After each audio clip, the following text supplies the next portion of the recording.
Recording in progress. Good evening. Good evening and welcome to the regular meeting of the Madera City Council. Today is Wednesday, February 15th, 2023. It is now 6 p.m. The council chambers will be open to the public. This meeting will also be available for public viewing and participation through Zoom. Members of the public may also observe the live stream meeting on the city's website at www.madera.gov/live. Members of the public may comment on agenda items at the meeting or remotely through an electronic meeting via phone by dialing 669-900-6833. Enter ID 820-6768-8175 hashtag. Comments will also be accepted via email at citycouncilpubliccomment@madera.gov or by regular mail at 205 West 4th Street, Madera, California, 93637. I hereby call this regular meeting of the Madera City Council to order at 6 o'clock. Alicia, would you call the roll, please? Mayor Garcia, Here. Mayor Pro Tem Mejia, Here. Councilmember Gallegos, Here. Councilmember Rodriguez is absent, Councilmember Montes is absent, Councilmember Evans, Here. Councilmember Villegas. I'm here. Thank you. Alicia, Councilmember Jose said that he would be late, but he will be here. Would you all please rise for the invocation led tonight by Council Member Anita Evans?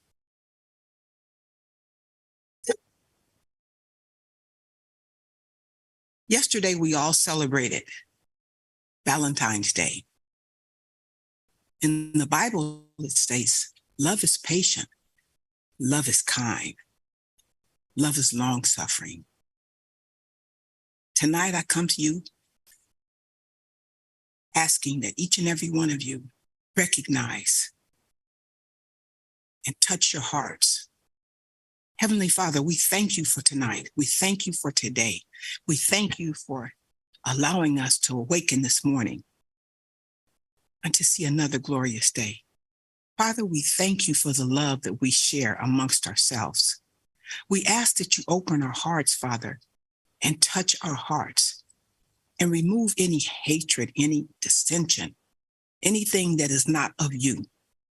Father, we love you and we honor you. And we come to you tonight, Father, asking you to touch the city, touch the residents, touch the staff, touch this council. Give us a clean heart, Father God.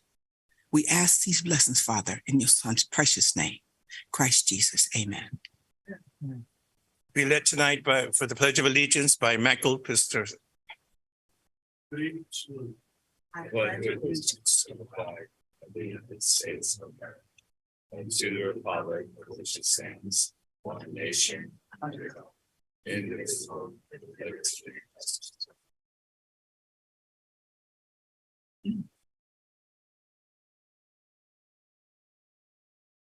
And Mayor, for the record, Councilmember Montes has arrived.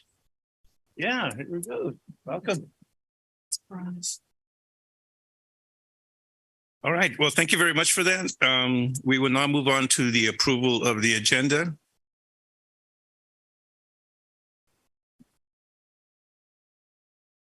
I will ask my colleagues, are there any comments or changes to the agenda? Hearing none, I'll ask for a motion. I so move to approve the agenda as presented. Second.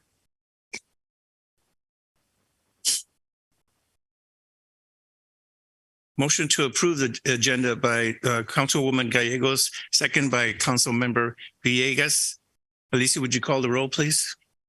Councilmember Gallegos? Yes. Councilmember Rodriguez is absent, Councilmember Montes, Yes. Councilmember Evans, Yes. Mayor Pro Tem Mejia, Yes. Councilmember Villegas, Yes. Mayor Garcia, Yes. motion passes. Thank you very much. We will now move on to public comment. The first 15 minutes of the meeting are reserved for members of the public to address the council on items which are within the subject matter jurisdiction of the council. Speakers will be limited to 3 minutes. Speakers will be asked but are not required to identify themselves and state the subject of their comments. If the subject is an item on the agenda, The mayor has the option of asking the speaker to hold a comment until that item is called. Comments on items listed as a public hearing on the agenda should be held until the hearing is open. The council is prohibited by law from taking any action on matters discussed that are not on the agenda, and no adverse conclusion should be drawn if the council does not respond to public comment at this time. Is there any members of the public in the chambers that would like to speak under public comment? If so, please come forward. Gilbert?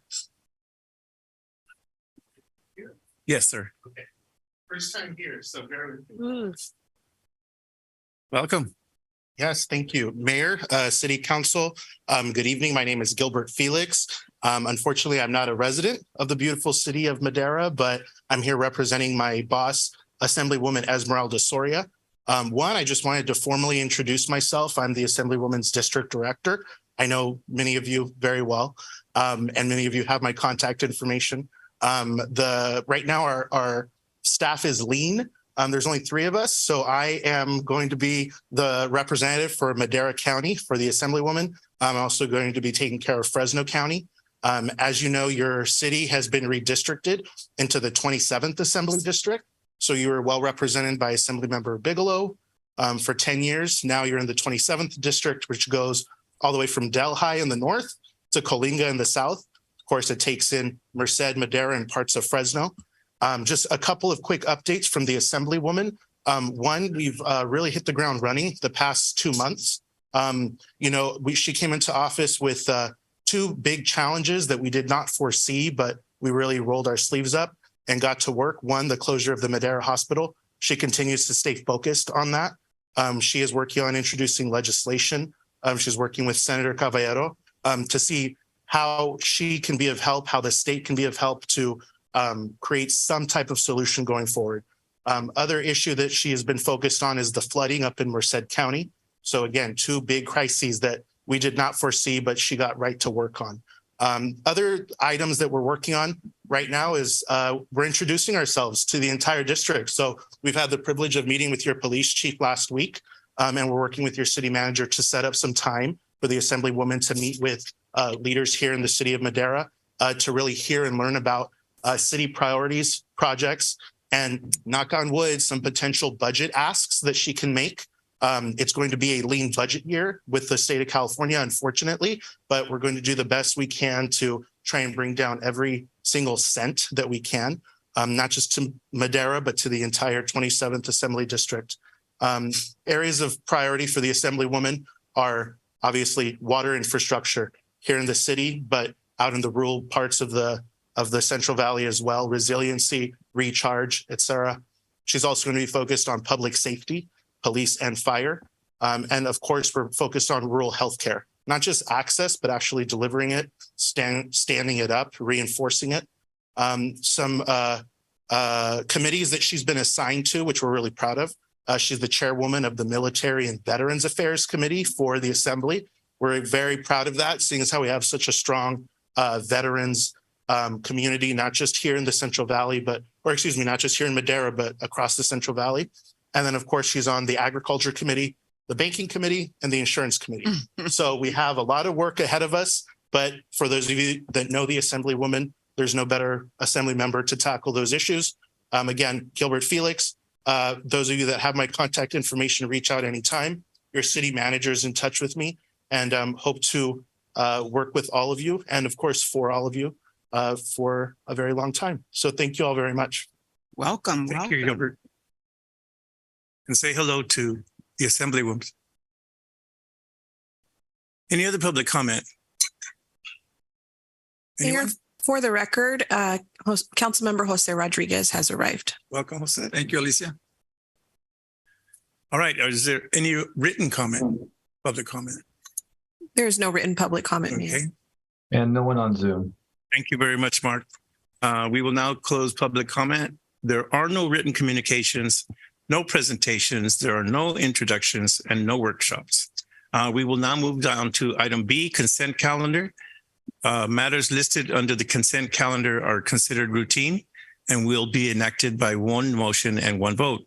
There will be no separate discussion of these items. If discussion is desired, a member of the public or a member of the council may request an item be removed from the consent calendar, and it will be considered separately. Do we have any members of the public wishing to comment on the consent calendar?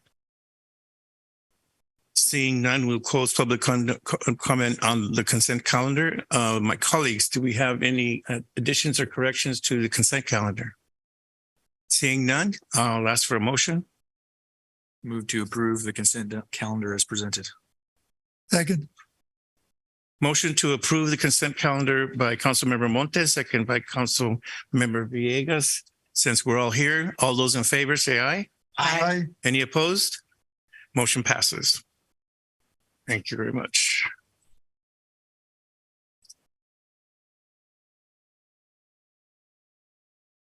There are no public hearings under item C.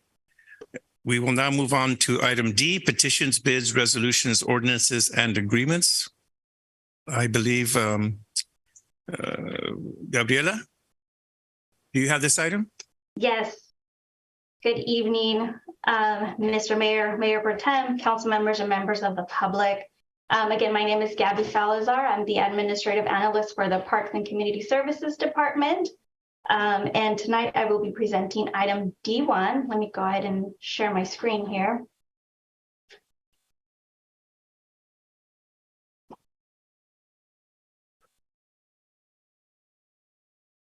All right, so tonight I also do have with me Jennifer Nishikawa and Brad Cole, both from Caltrans. They will be helping me present tonight's item. And Jennifer, I'll hand it over to you. Hello, yes. Thank you, Gabby. Thank you for allowing us to present today, Honorable Mayor and council members.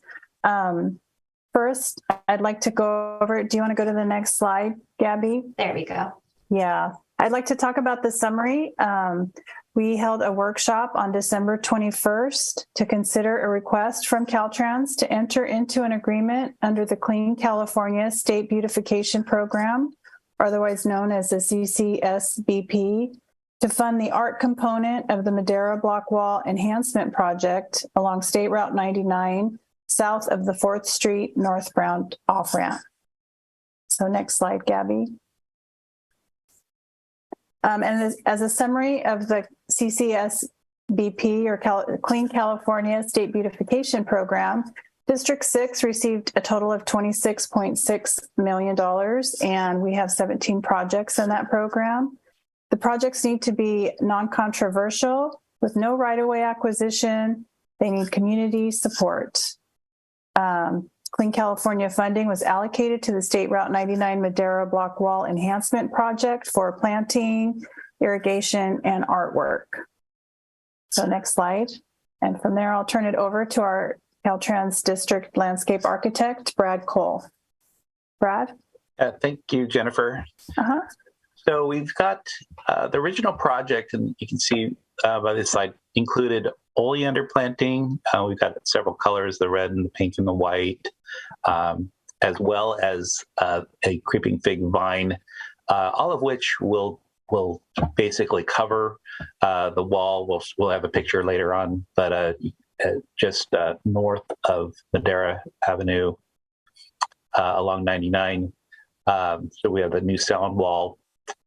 So I don't know, some of you may have noticed it getting tagged over the last couple of years.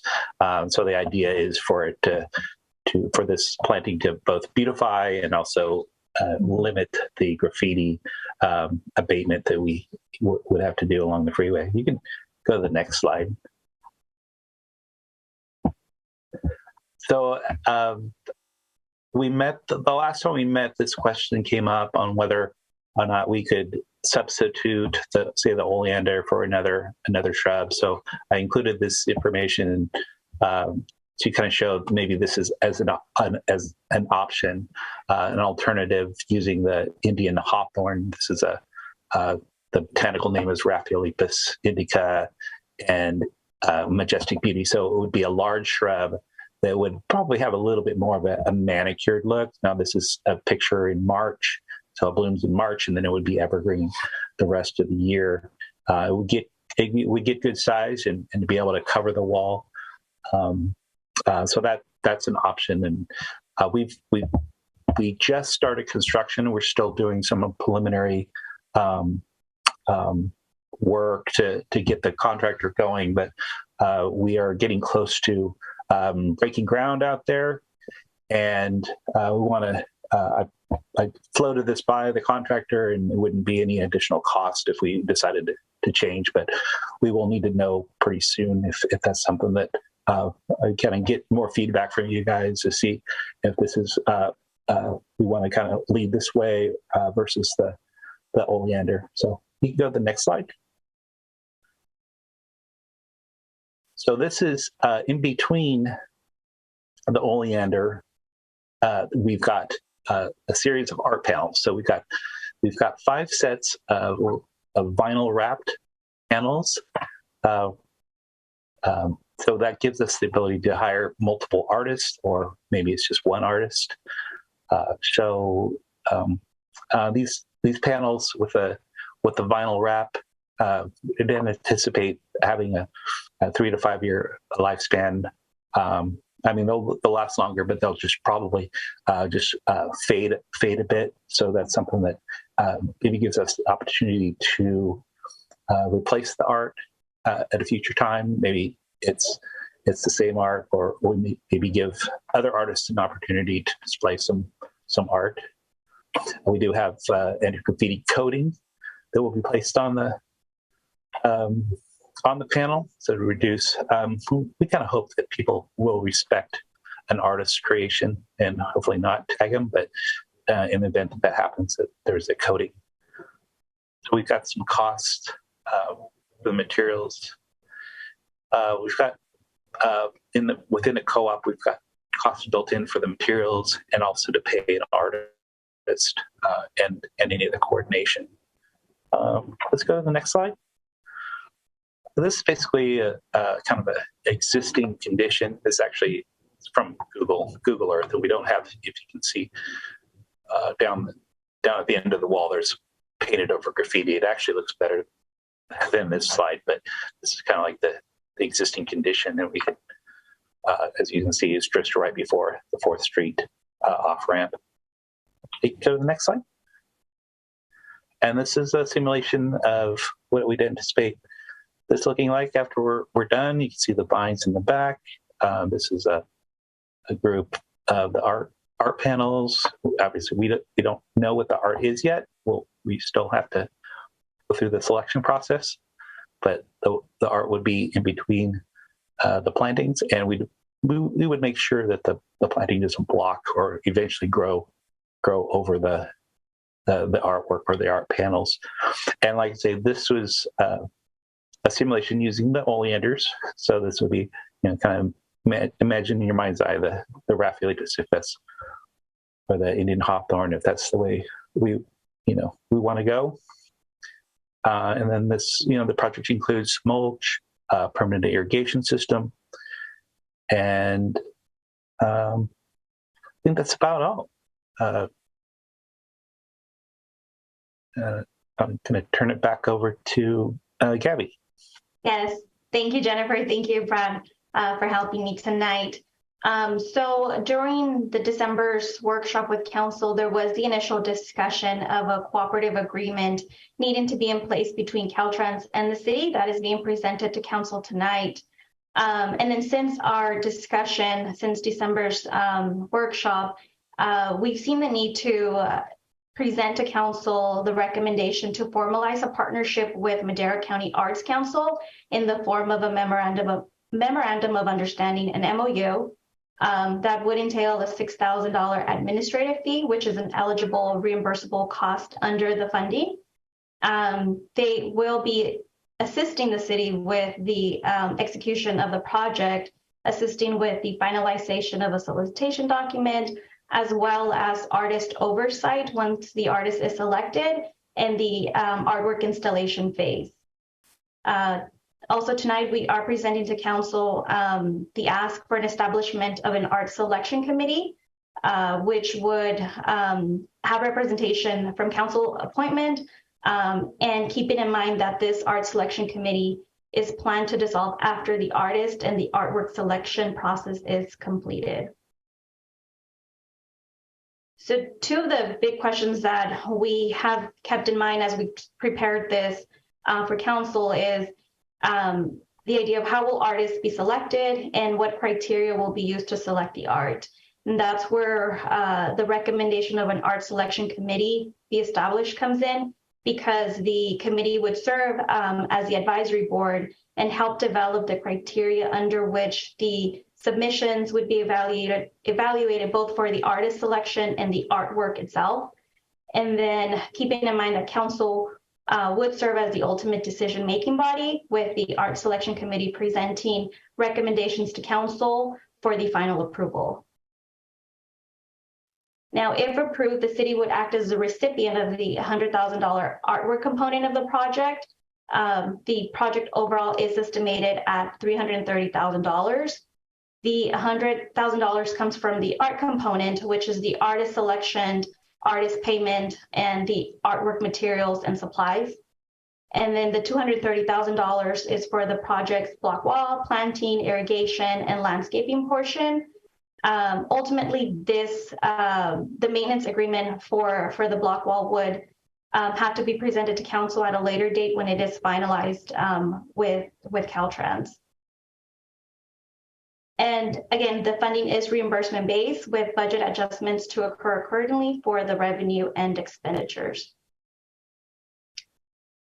So tonight we are presenting these recommendations to council. Council may request that staff bring additional information back to a subsequent meeting, or council may elect to refrain from approving the agreement with Caltrans, thus halting any plans for a partnership with the Madera County Arts Council and related to the completion of the project and establishing an art selection committee. So that concludes my presentation. Thank you. Thank you for that presentation. Elise, is there any members of the public who would like to make comments on this project? Do we have any written communications regarding? We do not, Yeah, Mayor. pásale. And no one on Zoom. Thank you, Mark.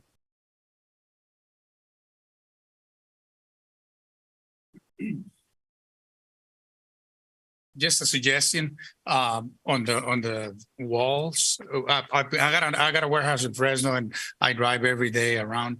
And what I notice is that places that have a lot of bushes, they have tendency for homeless to make campground, start living in there.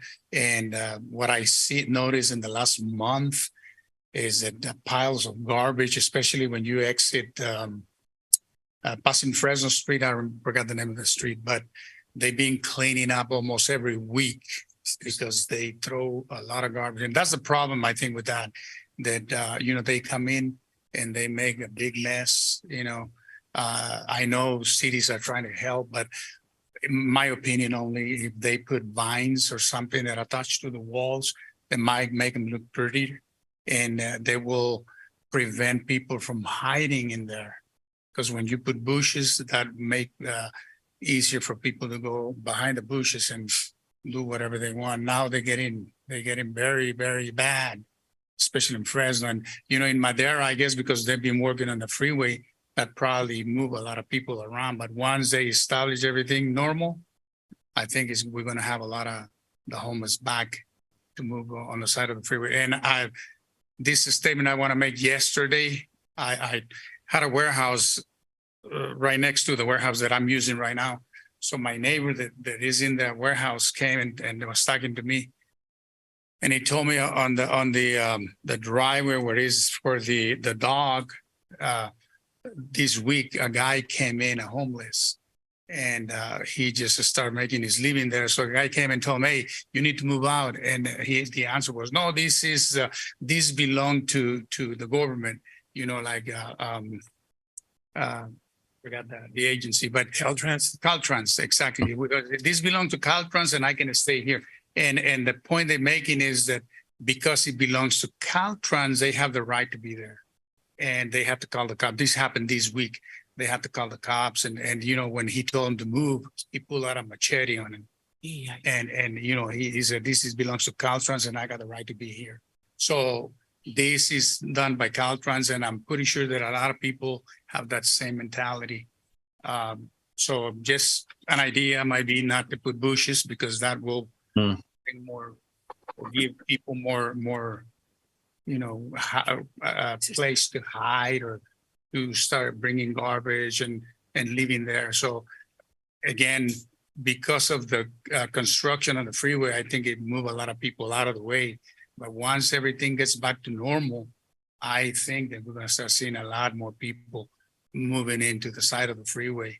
So this, putting bushes in there, will help them to stay there and try to, you know, stay away from the view of the people. Thank you. Thank you. Hi, DJ Becker.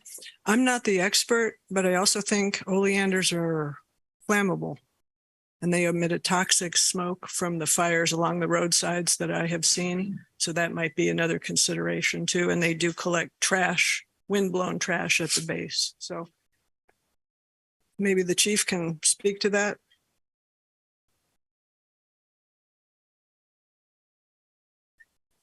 With the chief on the spot.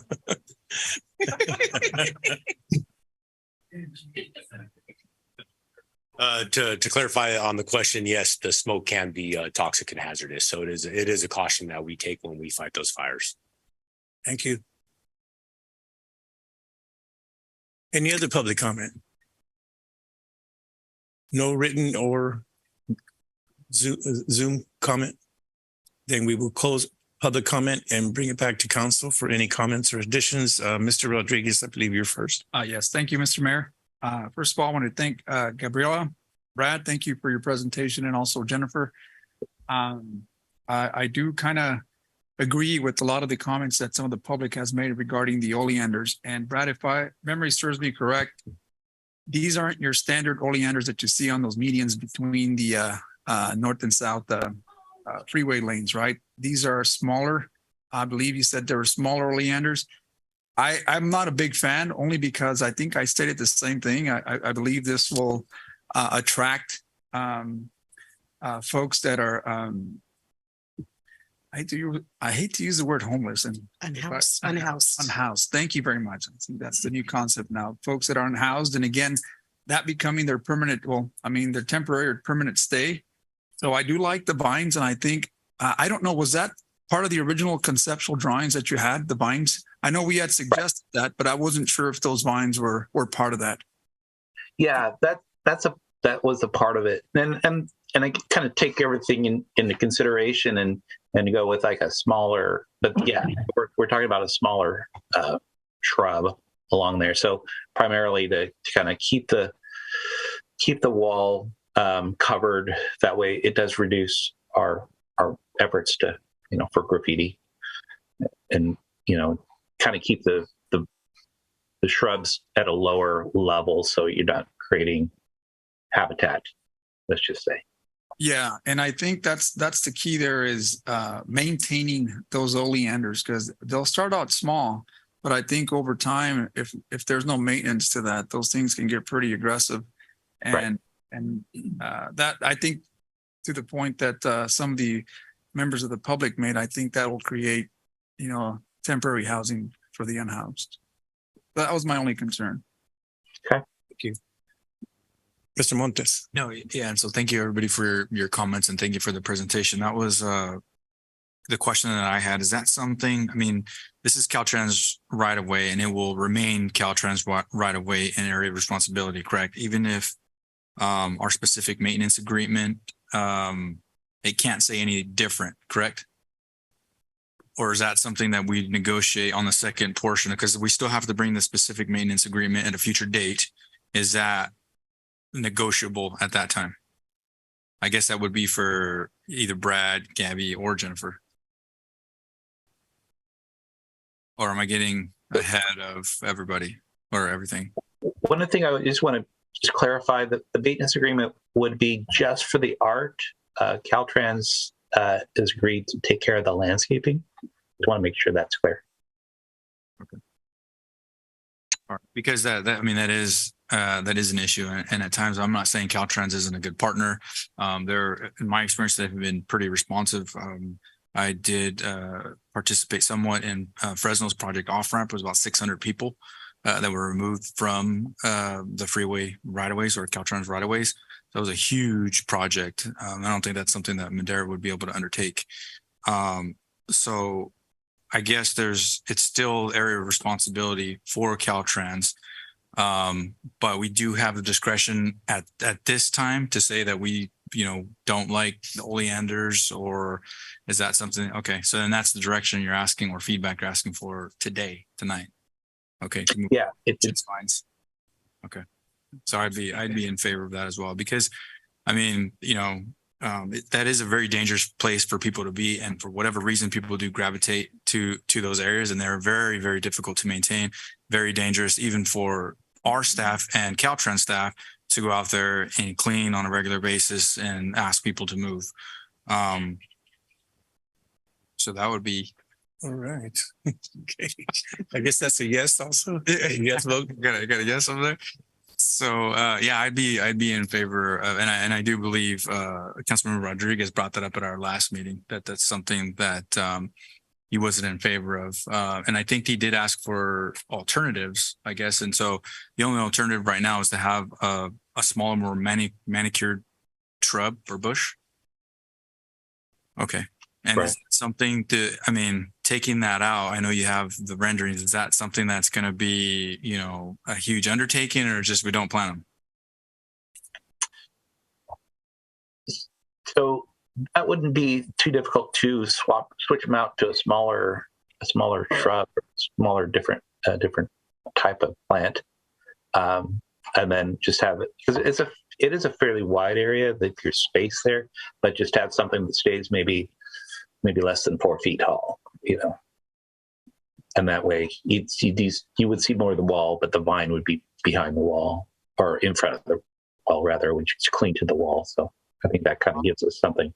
I'll leave it up to the experts. I mean, part of my job is to actually clear those areas. And I don't know if Hector has another suggestion or something. I don't know, because that's, we want to think long-term as well, right? Yeah. As well as drought tolerant landscape. Because I know we got a little bit of rain recently, but that's not always guaranteed. Right. So I know we always strive to design our median landscape areas like that as well. Right? We're taking not taking them out, but the new ones that we're designing with that in mind. So if that's something that we can do, I'd be in favor of it. Those are my comments. Right. Thank you. Councilmember Villegas. Thank you, Mayor. Thank you, Brad Cole. Thank you, Gabriela Salazar. Thank you, Jennifer Nishikawa. I represent Madera County Art Authority, and in the selection of this mural paint in the freeway, South Freeway wall, we have voted and we have carefully select this all these items they're going to be in there. So we've been working hard in the selection of this project. So I hope so everybody can be happy with this. One of the first.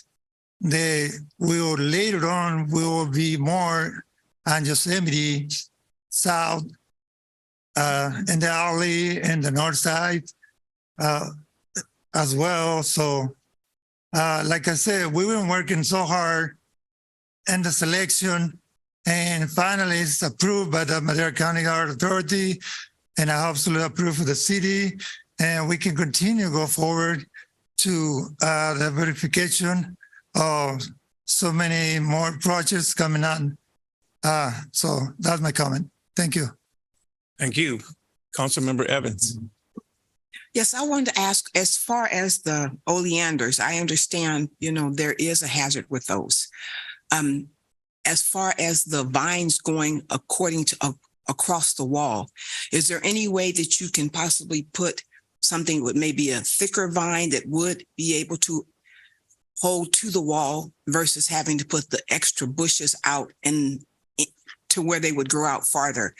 Because I do see the homeless, the unhoused, thank you, sheltered, unsheltered. I do see quite a bit, and I am in and out of Fresno and off of Fresno Street here lately, and there is a lot of trash, and it's really hurtful to see. And even in our own very areas where we're get on and off, you see trash. So if there's something that can be put there to not be able to be such a barrier for them to be able to go behind and to hide, it would be,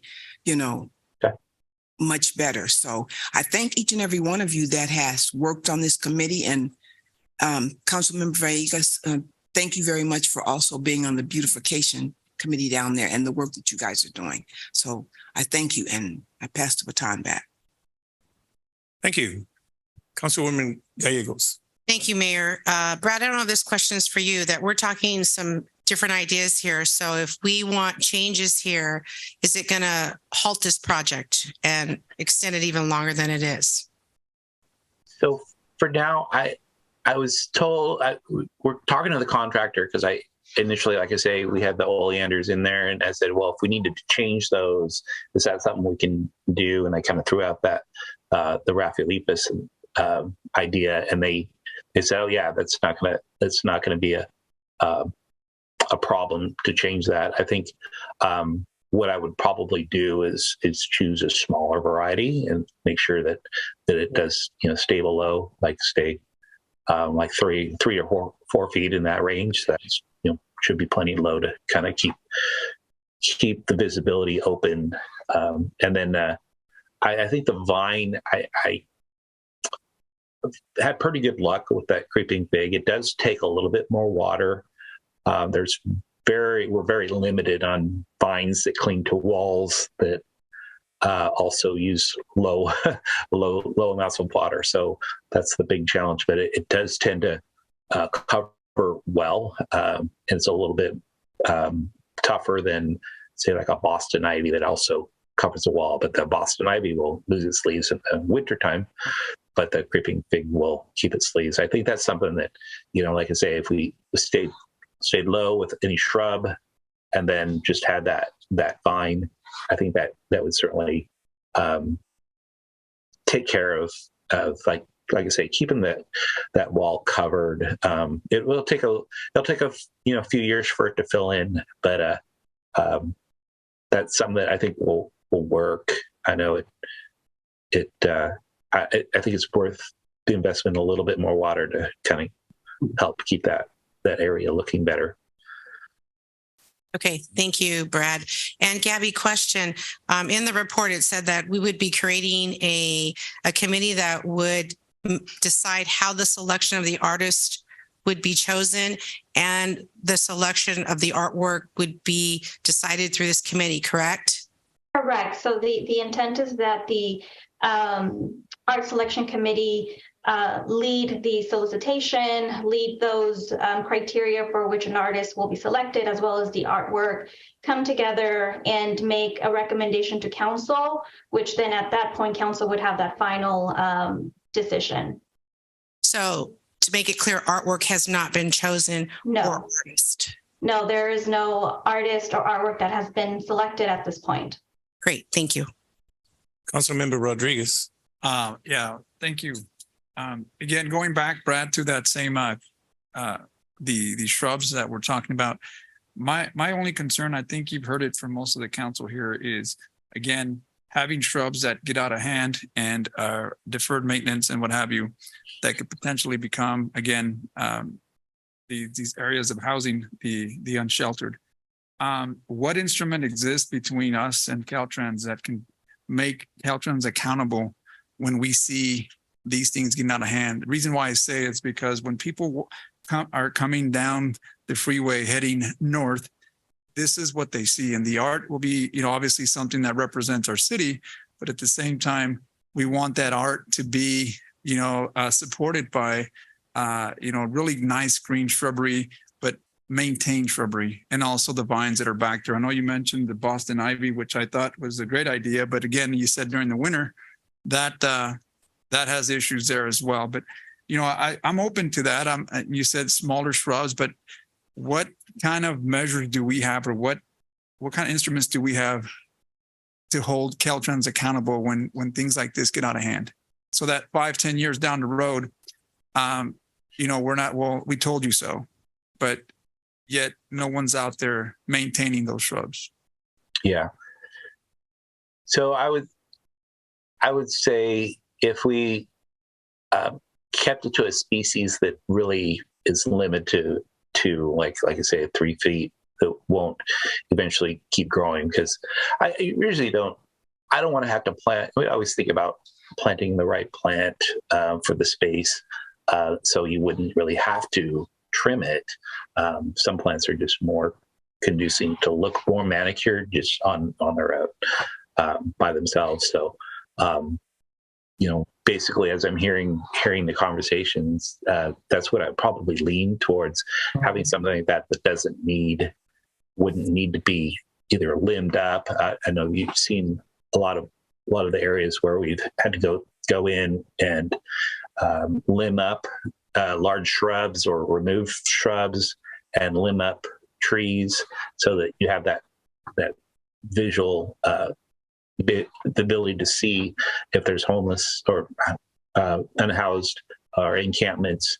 So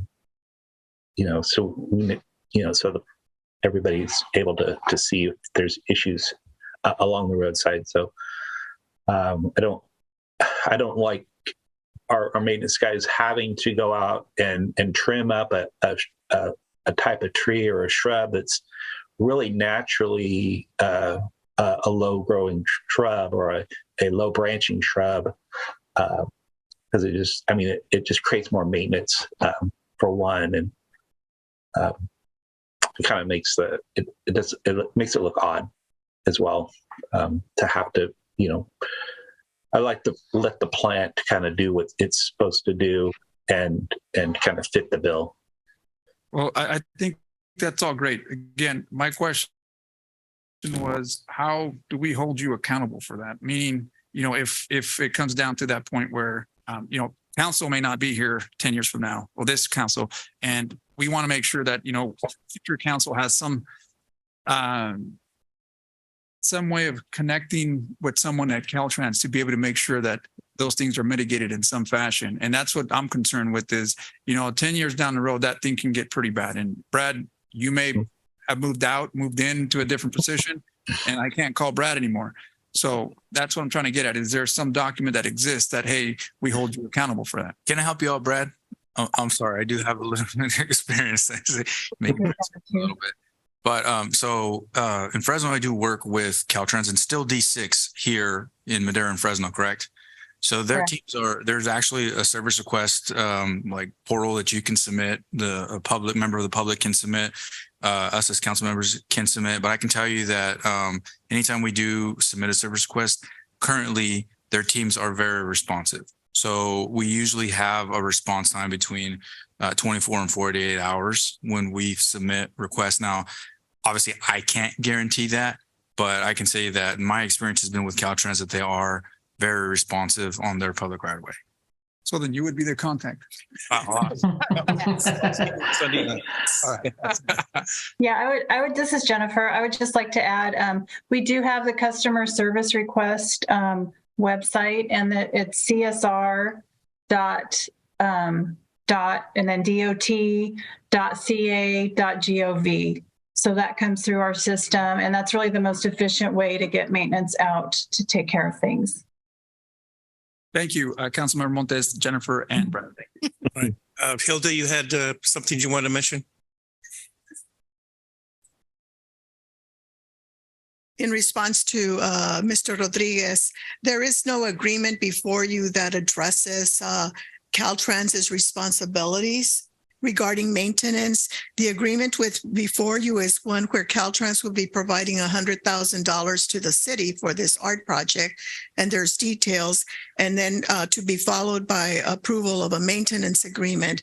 But right now, there's nothing in there. I think they're hearing you loud and clear. They've been responsive to your comments made in December concerning your preferred landscaping, taking into account the kinds of issues that come up with maintenance in general, and then maintenance related to the unsheltered. But I just wanted to make sure the agreement before you will not have language that they're required to come in every few weeks or whatever. It's basically going to be, as Councilmember Montes has noted, it'll be a process of regarding service requests. Thank you, Hilda. And that's why I asked if there was any other instrument that provides that. Thank you. Are you done? Oh, that was it. Okay. Trying to get your attention. You're seeing no other hands raised, then we will move on to Mr. Rodriguez. Did you have something you want to add? Yes, thank you very much, Mayor. I apologize for interrupting, but one item that staff is requesting council direction on this evening. In the staff report, staff is recommending that the art selection committee be comprised of a couple of individuals. Staff has identified a couple of individuals that my understanding have agreed to serve on this committee. That's a representative from the Madera County Arts Council, Madera Community College, Madera Unified School District. There is another position or potentially two positions. At this point, it's at the discretion of the city council to appoint an individual or two, or however the council sees fit. So as part of staff's request this evening, it's a request that city council either identify an individual or identify a process to identify an individual to represent the city on this selection committee. The final authority on whatever art is there is going to come back to the council, but to help the selection process. And again, Gabby, hopefully I captured that correctly, but if I didn't, please correct me. No, yes, you did. Thank you, Arnaldo, for that. So we could ask for volunteers from the council, and then we can make it as a separate motion, or we can include it in this packet. Does it have? You could ask for volunteers and get that sorted out, because attachment 4 does say that the council selects, and then it has a blank as a council representative to the committee. And the only thing that was unclear is whether it's one or two people from the council that staff is recommending. So the other institutions have one representative? Yes, they do, Mayor. Okay. So one. So to wrap this up, would anyone like to volunteer to be part of the selection committee? I'd like to volunteer, Mayor. Okay, Elsa? I'll volunteer if you want to. And just to note too, council representatives would make this an odd committee, which I believe is the preferred number of committee members to have. Could you repeat that, please? Two would make it odd. So you'd have That if you say like two, you'll have an odd number, not an odd committee. That's why we need an attorney. So the preferred number is 2. Correct. If that is council's desire, yes. Correct. We're looking to wrap this up. So Mayor Pro Tem Mejia and Councilwoman Evans are volunteering. Yes. Okay. Yes. Yes. Okay. So would someone like to make a motion to approve item D1 with the amendments? I make a motion. I'll second it.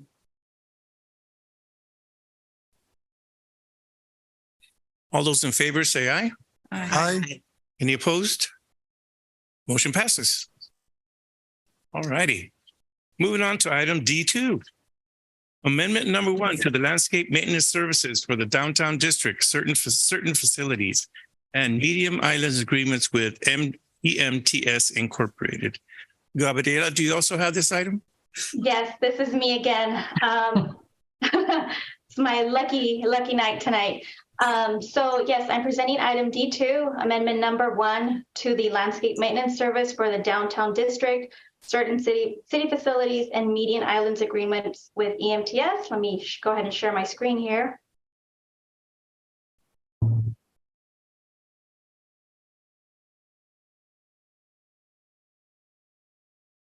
All right, so tonight And a little bit of context for what we're presenting tonight. The city does oversee maintenance of several different facility types with a wide variety of service level needs across the community. The maintenance for Median Islands as well as other city facilities has historically been outsourced. It has traditionally been found that these types of services can be provided by contractors at a price that is less than performing the services in-house. Due to that history, city did enter into an agreement with EMTS after publishing a request for proposals for the downtown district, certain city facilities, in Median Islands throughout the community. Compared to the other proposals, EMTS was ranked at the top in categories such as their references, their approach to work, staffings, and their fees. Council did approve the agreement during its February 19, 2020 meeting. And the agreement was set for 3 years with the possibility of the agreement to be extended by mutual written consent for an additional 2 years. So now the agreement is set to expire this month on February 19. Currently with the agreement in place, city pays EMTS $200,880 per year. And the proposed amendment would extend the term of the agreement by 2 years. But it does include an increase to the annual cost, bumping it up to $224,985 per year. And that equates to an annual increase of a little over $24,000. So city currently maintains approximately the 30 acres of landscaped areas, not in the landscape assessment zones. And again, historically, the maintenance of these areas has been done through a multi-year agreement with professional landscape maintenance contractors for what we call Group 1, Group 2, and Group 3. Group 1 is the downtown district and consists of a portion of East Yosemite Avenue. Group 2 covers certain city facilities, including City Hall, the Frank Burgon Senior Center, and the Police Department, among others. And then Group 3 is the most complex with over 28 locations needing to be maintained. So financial impact, again, this would be an increase of over $24,000 per year from the previous cost schedule. And the increase is broken down into 3 respective budgets as follows. Group 1 with the city's downtown fund, Group 2 in the parks contracted services budget, and Group 3 in the Median Island budget, which is also in the parks and community services budget. Here we have a visual of the cost comparison of what we are currently paying in each group of zones compared to the proposed cost schedule and what that difference ultimately is for each one, giving us that total additional cost difference of the $24,000.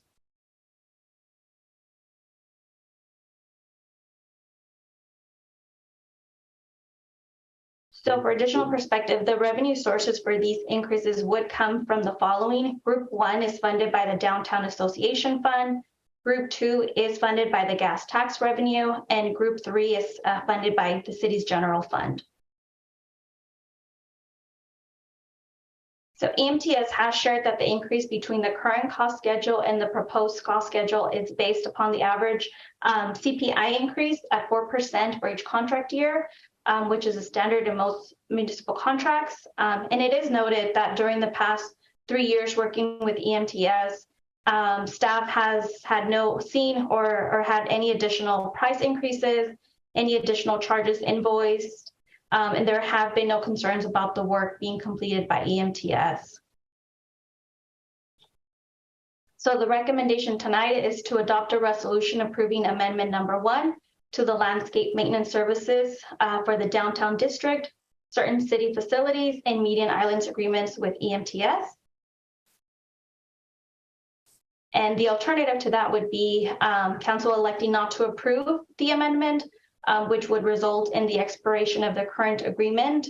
The city would then need to prepare and publish a new RFP and require maintaining the areas, utilizing part-time, temporary, or even full-time staff as needed under the Parks and Community Services Department until an RFP is issued and awarded.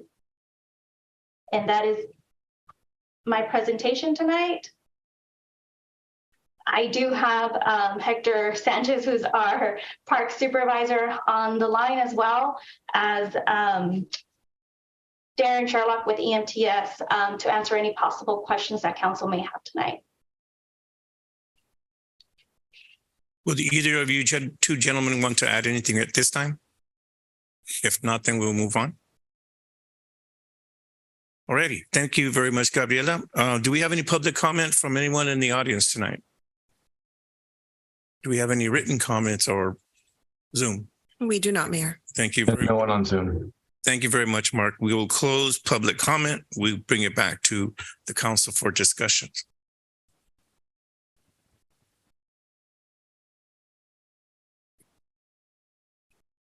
Mayor Pro Tem Mejia. Yeah, I have a question. In anticipation to these deadlines, does staff do its own like request for estimates for these contracts that are going to expire? Gabby, do you want me to take that?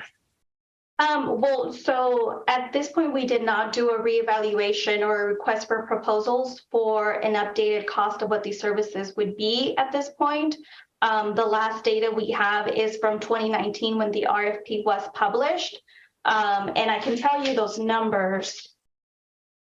So we had 4 proposals submitted. EMTS came in with the $200,880. The next bidder came in at $396,000. The third bidder came at a little over $500,000, $502,000. And then the fourth bidder came in at $541,000. And that again was in 2019 when the proposals were received. Thank you, Gabby. Seeing no other comments, I'll ask for a motion. I was going to ask, are there any oleanders around there? Open up the floodgates. Open mic back. Mayor Pro Tem. Oh, no, I think it was just turned. Okay. I'll ask. All right, guys, all right. Councilmember Gallegos. Thank you, Mayor. I just wanted to see if staff did an analysis about how much it would cost us if we maintain these facilities and medium items ourselves. Yes, so I can try to answer that. And the latest data I have is from 2016 when council did ask Parks and Community Services Department for a deeper analysis of what this cost would be. And that resulted in the analysis showing that over a 5-year span for the in-house oversight of these zones, it would be a little over $1.5 million compared to contracting it out over 5 years, which ultimately did cost the city $883,000. So a little over half would be the cost if the city took on this service in-house.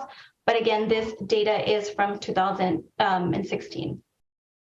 Thank you, Gabby. So with that, I'll move to approve. Was this D2? I'll second. I like that. Motion to approve item D2 by Councilmember Montes, a second by Councilmember Rodriguez. All those in favor say aye. Aye. Any opposed? Motion passes unanimously. Thank you very much for that report regarding. Thank you. We are now under item E, administrative reports.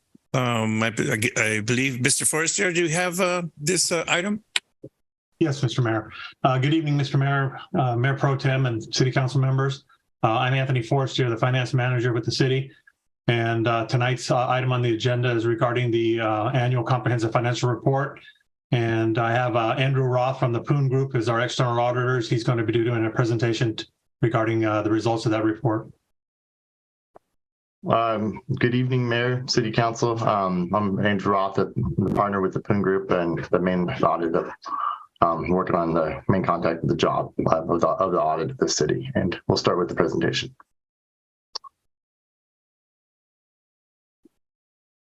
Okay, so we're here tonight to talk about the audit for the fiscal year ending June 30th, 2022. Some of the items we're going to go over, kind of like the scope of work of the audit, what we did. There were some required communications, the approach to the audit, the overview of the financial statements, some financial indicators and key pension and OPEB information, and then finally the audit results. So our scope of work this year, which we are presenting tonight, is going to be the financial audit. It's going to be the City of Madera's annual comprehensive financial report. Then we want to go over some responsibilities, our responsibilities in accordance with professional standards. Our responsibilities as auditors to form and express an opinion about whether the financial statements that have been prepared by management with your oversight are presented fairly in all material aspects in accordance with accounting principles generally accepted in the United States of America. Our responsibility is to plan and perform the audit to obtain reasonable assurance, not absolute assurance, about whether the financial statements are free of material misstatements. We considered internal control or financial reporting. Such considerations were solely the purpose of determining our audit procedures and did not provide any assurance concerning such internal control. So some required communications. The required communications typically include items from note 1. If you were to look in the financial statements, that's our summary of significant accounting policies. And within this summary of significant accounting policies, you are going to find that the GASBs that were implemented, these are new accounting standards that were required to be implemented. There was a big one this year, and the big one was the lease standard. So if you do look in the financial statements, you will see a little change and some new footnote disclosures. There were a few other ones. GASB 87 for interest costs incurred before the end of the construction period. 92, the Omnibus 2020, and 93, the replacement of the interbank offered rates, and 97, which relates to the component unit criteria. But these new standards actually didn't have an effect a significant effect on the city. So some significant estimates that we used in the preparation of the city determined in the preparation of the financial statements was the fair value of investments, the depreciation on capital assets, the net pension liability, and the net OPEB liability. Some sensitive disclosures, if you want to look at the financials, that's particularly sensitive items. Note 1, that's the summary of significant accounting policies. Note 4 is the lease receivable. That's the new GASB 87 standard, so that's going to be new in the financial statements this year. Note 13 is the pension plans, and note 14 is going to be your other post-employment benefits. As for misstatements, there were no corrected or uncorrected misstatements reported this year. We also need to communicate if there was any consultation with other accountants. That's kind of like auditor shopping, and management board does that. To our knowledge, that there were no consultations with other accountants regarding auditing and other matters. Significant difficulties, we encountered no significant difficulties in dealing with management. Disagreements with management, we did not have any disagreements with management in terms of accounting treatments nor accounting procedures performed. I want to go through the kind of our approach to the audit. We have a four-phase approach to the audit. It starts with detailed planning. This is kind of getting an understanding of the city, interviewing members of the staff, and the reviewing policies and procedures to kind of get an understanding of the general overall city, and which will give us will help us perform a risk-based review of the internal controls over systems and compliance. The main control areas would be cash disbursements, payroll, and cash receipts. And so phase 3, that's going to be our validation and testing of account balances. This is going to be after the year-end date. We perform confirmations, we perform substantive analytic procedures to validate those balances. And phase 4 is when we review the financial statements, and then we issue the audit opinions and present them to council. So it's an overview of the financials. So this is the government wide. This is everything combined. So you'll see the overall, the total of assets of the city between government activities and business type activities. Ended the year with a 477 million. That's approximately a $21 million increase from the prior year. Your deferred outflows of resources, which are typically mainly going to be OPEB and pension related, was about $9.9 million. That's a decrease of about $1.2 million for the year. The liabilities went down from 149 million to 137. I think the big piece on this you're going to notice is going to be the pension went down. That was because the CalPERS had a better investment year than previous years, so you notice the pension go down. But on the same note, you will see the deferred inflows go up because they kind of stabilize the inflows, the deferred inflows and the liabilities by using that model of the amortizing the investment earnings over 5 years. So that's why you'll see the deferred inflows go up to $18 million from just $1 million in the prior year. The net investment in capital assets, so that's going to be like all the capital assets of the city, net of any kind of related debt. That decreased a little bit to 242 million, about $2 million. Your restricted net position, which is kind of anything that's restricted by either laws or regulations, that decreased a little bit as well. And good news, your unrestricted net position increased from 23 million to 42 million. That is about an $18 million increase in the unrestricted net position in the current year. So the government-wide change in net position. So your expenses are stated like as a negative. So you'll note that in the current year at the government-wide level, which includes all the pension, which isn't typically seen in the budgeting of the general fund. The expenses increased by about $4.3 million. These are then your program revenues. These are going to be charges for services, operating grants, contributions, capital grants, contributions. These are things that can be specifically related to expenses. That stayed it did not change very much. It decreased about 500,000. So overall, that means that the net cost of services, this is the cost of services that can directly, the cost of services net of what can actually be directly related to, say, those expenses, that actually increased to 18 million from 13.7 million. So there's about $5 million increase in the net cost of services. And you'll see that calculation in a key financial factor later. So the general revenue taxes increased about 5 million in the current, about 4.3 million in the current year to 35 million at the end of the year. And then your general revenues, this is going to be your gain or loss on your miscellaneous income or your gain and loss on capital assets. That was a $1.6 million difference from a $845,000 gain to a $774,000 loss. So overall, the change in that position was still a positive, but it did decrease from a gain in the prior year of 17.7 million to 15.5 million. So it's about $2 million less of an increase in that position, which is still good.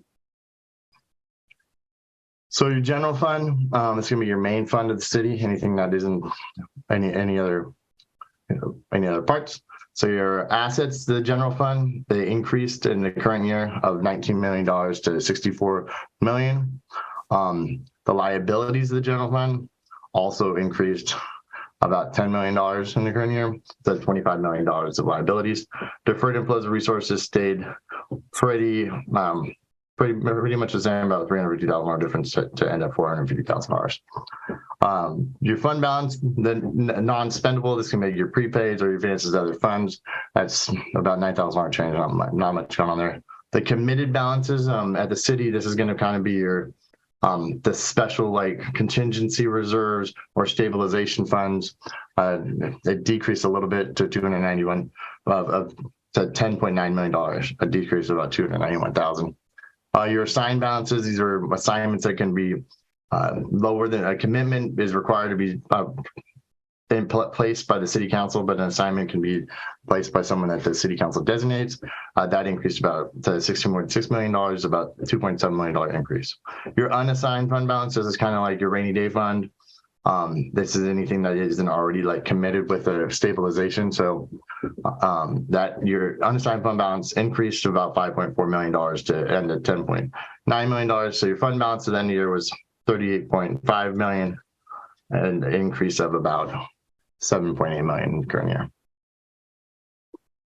So going into your change in fund balance on the general fund. So the revenues of the general fund increased about $4.6 million to $40 million at the end of the year.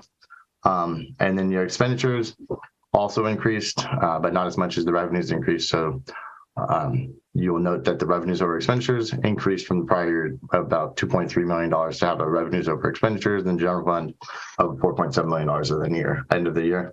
Transfers, these are budgeted transfers that go through the budgeting process.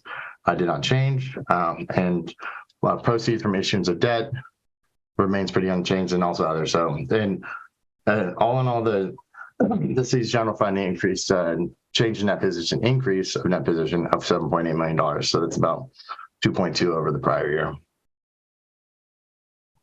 So some financial indicators and key pension information. So your net cost of services to tax revenue, we do this at the government-wide level, is this and that. The point of it is that your net cost of services is your ability to change the rates and the fees. You have more ability to do that than you have to change like the tax rate. So typically you want the ratio to be higher. So in the current year, it increased from about 72% to 77%.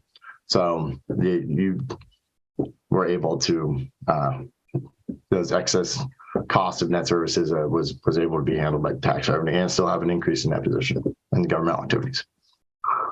Unassigned fund balance to your annual expenditure. Typically you want to have about 20 to 25%, about 3 months worth in your rainy day fund. So the city went to the prior year from 16% down to 30. So they've increased it even over that safe harbor that kind of like the GFOA and GASB kind of like pushes towards having is that 20, 25%, but they're even above it now. So the net pension liability at the end of the year, this is a sensitivity analysis to show you what the change in the discount rate of 1% either way would be. So you'll see that currently you have 32.9 million. A decrease of 1% would go to 54.6, and then a increase would be 14.7. But next year you will note that there is going to be a decrease in the discount rate that was pre-approved by CalPERS. So that will change the amount. For OPEB, you're going to see two different sensitivity analyses. One, you're going to see a pretty similar one to the pension. That's going to be your discount rate and a similar effect. And then you're also going to have the healthcare trend rate. So if the healthcare trend costs go up, then your OPEB liability is going to go up and in reverse if it goes down. So that's what you have there. I want to go over some audit results. This year, we issued an unmodified opinion for all opinion units. The financial statements were fairly presented. This means the financial statements were fairly presented in all material respects. Significant accounting policies have been consistently applied. Estimates are reasonable, and the disclosures are fairly reflected in the financials. Some other results. We didn't have any disagreements with management. There was no accounting issues. Accounting principles were consistently applied. No significant deficiencies or material weaknesses in internal control or financial reporting or compliance were noted. No material irregularities were discovered, and there were no other matters that we did note. Well, this is my presentation. Thank you. Thank you very much. Would there be any public comment regarding item E1 in the government? Any written or public comment? We have none, Mayor. Okay. I don't think we have anything on Zoom there, Mark. Correct. No one on Zoom. So then we will close public comment and then we will bring it to my colleagues back for comment. Did someone push a button?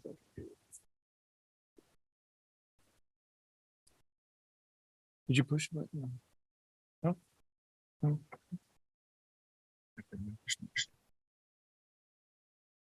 There's no questions from the council on this side here. I'm not seeing it. Well, since you asked now. Well, you know, I got to ask, brother, before I move on. The last item, people were pushing buttons at the last minute. You look over to me all the time. We're good. We're good. All right, then. I'll ask my colleagues for a motion. I'll make a motion. I'll second that. On item E1. E1.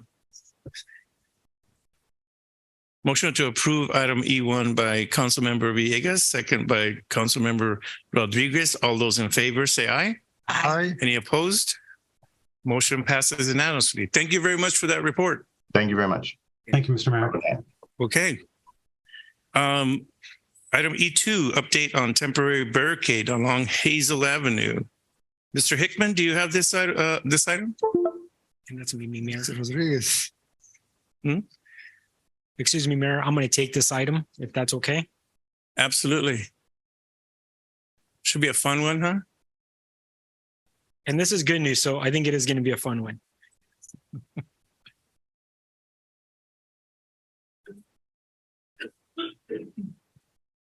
The item before council this evening is an informational item and no action is being requested of council this evening. This is an update on the temporary barricades that were first brought to light 2 meetings ago by numerous community members who live in the new Parkwood neighborhood. That's generally defined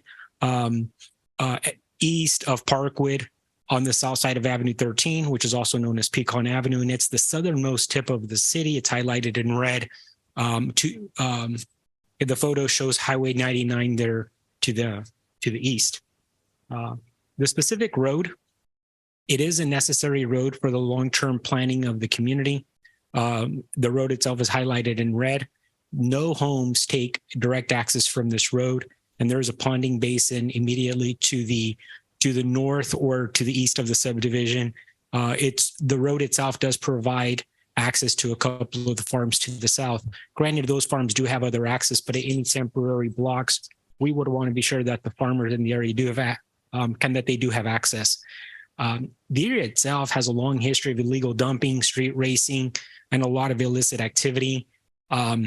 This area has been it's been well documented by our public works staff, by the police department, where there's just a lot of illegal activity. Those community members, out of frustration, I would imagine, and I know if I lived there, I say that with all sincerity, I'd be frustrated myself.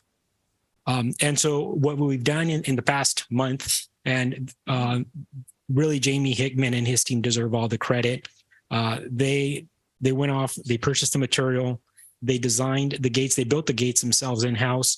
And these gates went up last week. These are photos from Monday. You can see that we do have signs that can notify the public that it's a dead-end street. I believe Councilmember Mejia had inquired if we were going to have signage prior to that, so you can see it on the picture to the right there. So we do have notification that it's a dead end. Cars can still make a left there, which you can see on the right photo. So while the road doesn't allow through access, cars are not going to be stuck by any means, and there's a way out.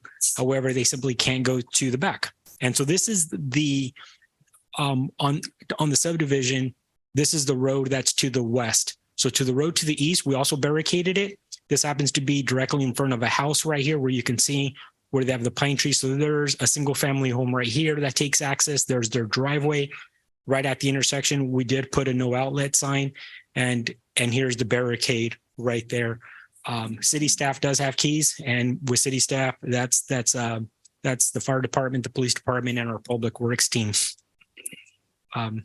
And so again, this item is being submitted as an informational item. And again, I simply want to thank Jamie and his team for a great job. It's a timely response. And again, this item came to the forefront about a month ago. And I'd like to say that I'm pretty sure that we responded accordingly, and I'd like to say swiftly as well. So thank you, Mayor and Council. Thank you. Are there any members of the public that would like to comment on Hazel Avenue, the temporary barricades? No. Then we will close public comment. Any of my colleagues want to discuss this on Hazel? Councilmember Villegas. Thank you, Mayor. So Arnaldo, I have a question for you. This is two gates or one or three? There are 2 gates in total. So there are 3. They all installed already? The gates are installed as of last. Oh, okay. All right. Yes, Thank sir. you. Absolutely. Thank you. Seeing no further comments, thank you very much, Mr. Rodriguez. We will now move on to item E3, emergency repairs to Avenue 13 sewer trunk main at Granada Avenue update. Ellen, do you have this item? I do. Good evening, Mayor and members of the council.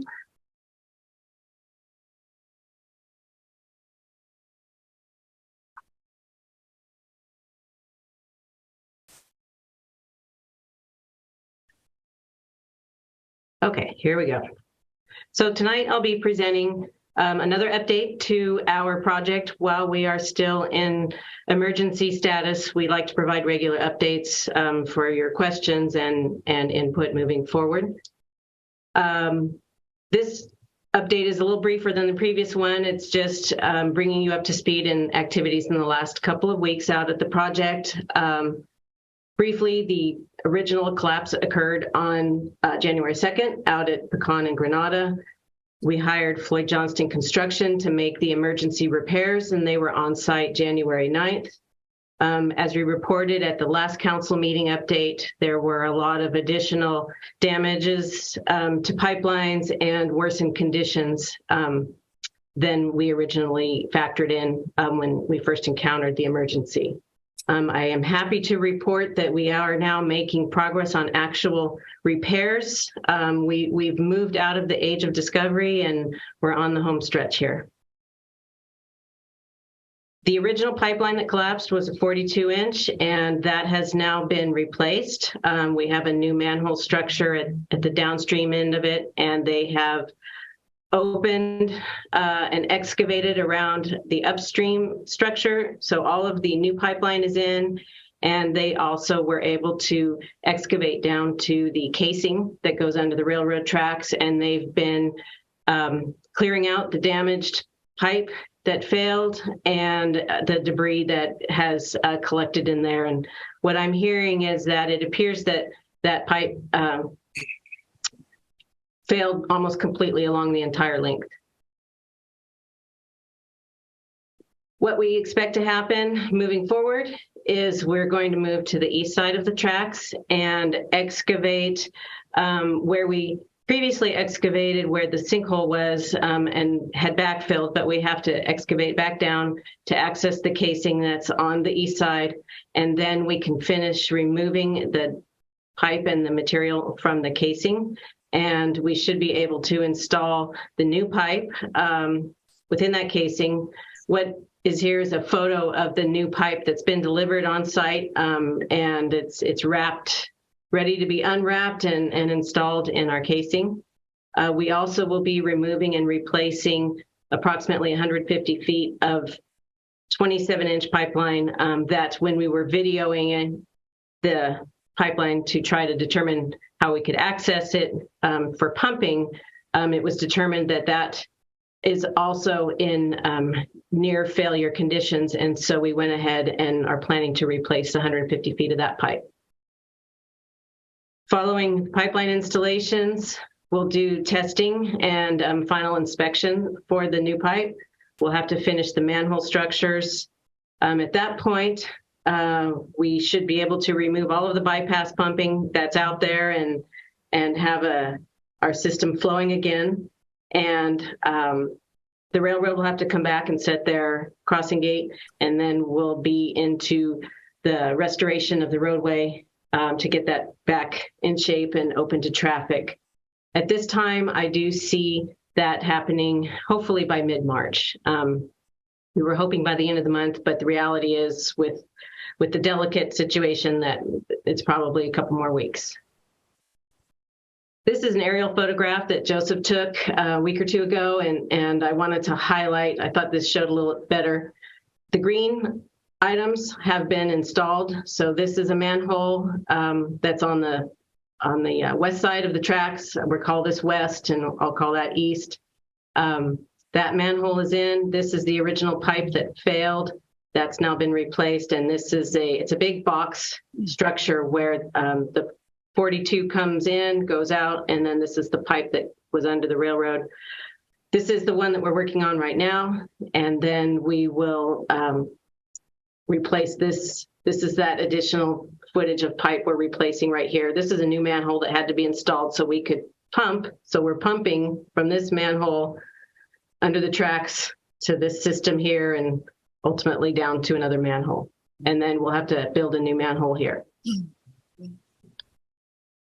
Costs haven't gone down. Right now I'm still holding at our original projection somewhere between 1.4, 1.5 million. We don't even have an invoice in yet from the contractor, but I expect that probably in the next week or two, and we'll be able to provide more solid numbers. From the last report, we will have some additional flagging costs for work around the railroad. That wasn't factored in.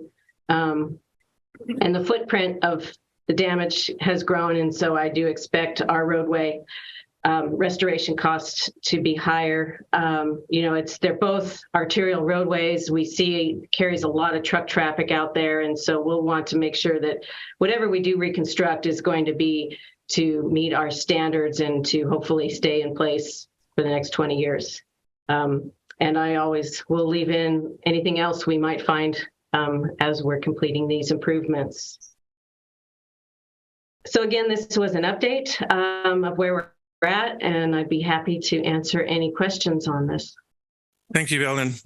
Thank you for that report and update on the trunk main. Are there any members of the public wishing to address the issue of the trunk main? Seeing none, we will close public comment, bring it to my colleagues. Does any of my colleagues have any questions regarding the trunk main? Nope. Well, thank you very much. This is informational only. So thank you very much for that report. Thank you.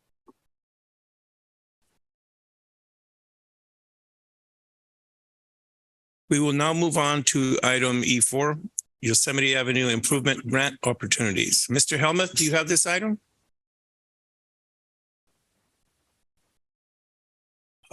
You might be on mute.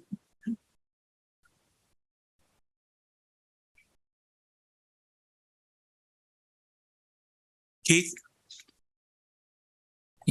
I apologize. There you go. Much better. You're done with your report, right? I'm done. How'd you like it? All right. It was great. Fantastic. When I went to screen share, the ability to turn off the mic disappeared. So here we go again. Okay. So I will give this another shot. Okay. This report is Yosemite Avenue Improvements and Grant Opportunities, item E4. A little bit of background. On April 20th, 2020, Council adopted the State Route 145 Yosemite Avenue as downtown Main Street plan. I'll refer to that as the plan from here on out. The plan was created to guide the development and redevelopment of the downtown district towards a vibrant multicultural hub envisioned by the Vision Madera 2025 and the city's general plan. Since the plan was adopted, Caltrans initiated a project that now includes many enhancements identified in the plan. As a result of Caltrans' willingness to further enhance their project to include additional plan enhancements, staff at the direction of council retained Mark Thomas and Company to prepare a grant application for Reconnecting Communities grant and possibly one other grant opportunity. On January 20th, 2023, an update meeting was conducted. Participants included the California Transportation Commission Chair Eager, Will Oliver, a former council member with the city, several council members and supervisors of the county, and staffs from both the city and the county. At that meeting, the project was discussed and various options. At that point in time, it was discussed that an update should be followed up with the City Council. As of this time, the results of the Reconnecting Communities pilot grant, which I'll interchangeably refer to the full name and RCP throughout this report, but that application was submitted on October 13, but the results of that have not been announced as of yet. A little bit of background of the grant. The Reconnecting Communities Pilot Grant Program is the first ever federal program dedicated to reconnecting communities that were previously cut off from economic opportunities by transportation infrastructure. Funding supports planning grants and capital construction grants, as well as technical assistance to restore community connectivity through the removal, retrofit, mitigation, or replacement of eligible transportation infrastructure facilities. The purpose of this meeting is to discuss the possible additional funding opportunities to be used in implementing enhancements found in the plan. Given the Reconnecting Community Grant results have not been announced, Council has the following options to consider. Given we don't have that grant, it's a little bit complicated, and bear with me, but we'll work through it tonight. So under a successful grant application or award, does Council wish to pursue funding for improvements on side streets? If so, which streets and what type of improvements? That can be safety, aesthetics, accessibility, or attempts to do all of them. The ability to do all is difficult given the availability of grants that are out there at any given time. An unsuccessful grant application or award does, or perhaps more accurately, how does Council wish to pursue enhancements to Yosemite that were found in the Reconnecting Communities grant? If not, what is the approach? Again, a little bit more into detail of each of those options or those outcomes. The successful grant application or award, at this time, no results are available, as I just mentioned. Staff has engaged Mark Thomas to submit a raised grant application utilizing the agreement that we already have in place with them that allowed for the Reconnecting Communities grant and possibly one other. Staff anticipates that if we're not successful with the RCP grant, that if we are successful with the RCP grant, we will not proceed with the RCP or with the raise application. If we are successful, everything that's in the raise will not be needed. The other possibility is pursue other grants or opportunities on side streets. What would the focus of that be? Again, it's safety, accessibility, landscape, street furniture, or all of the above, and what streets.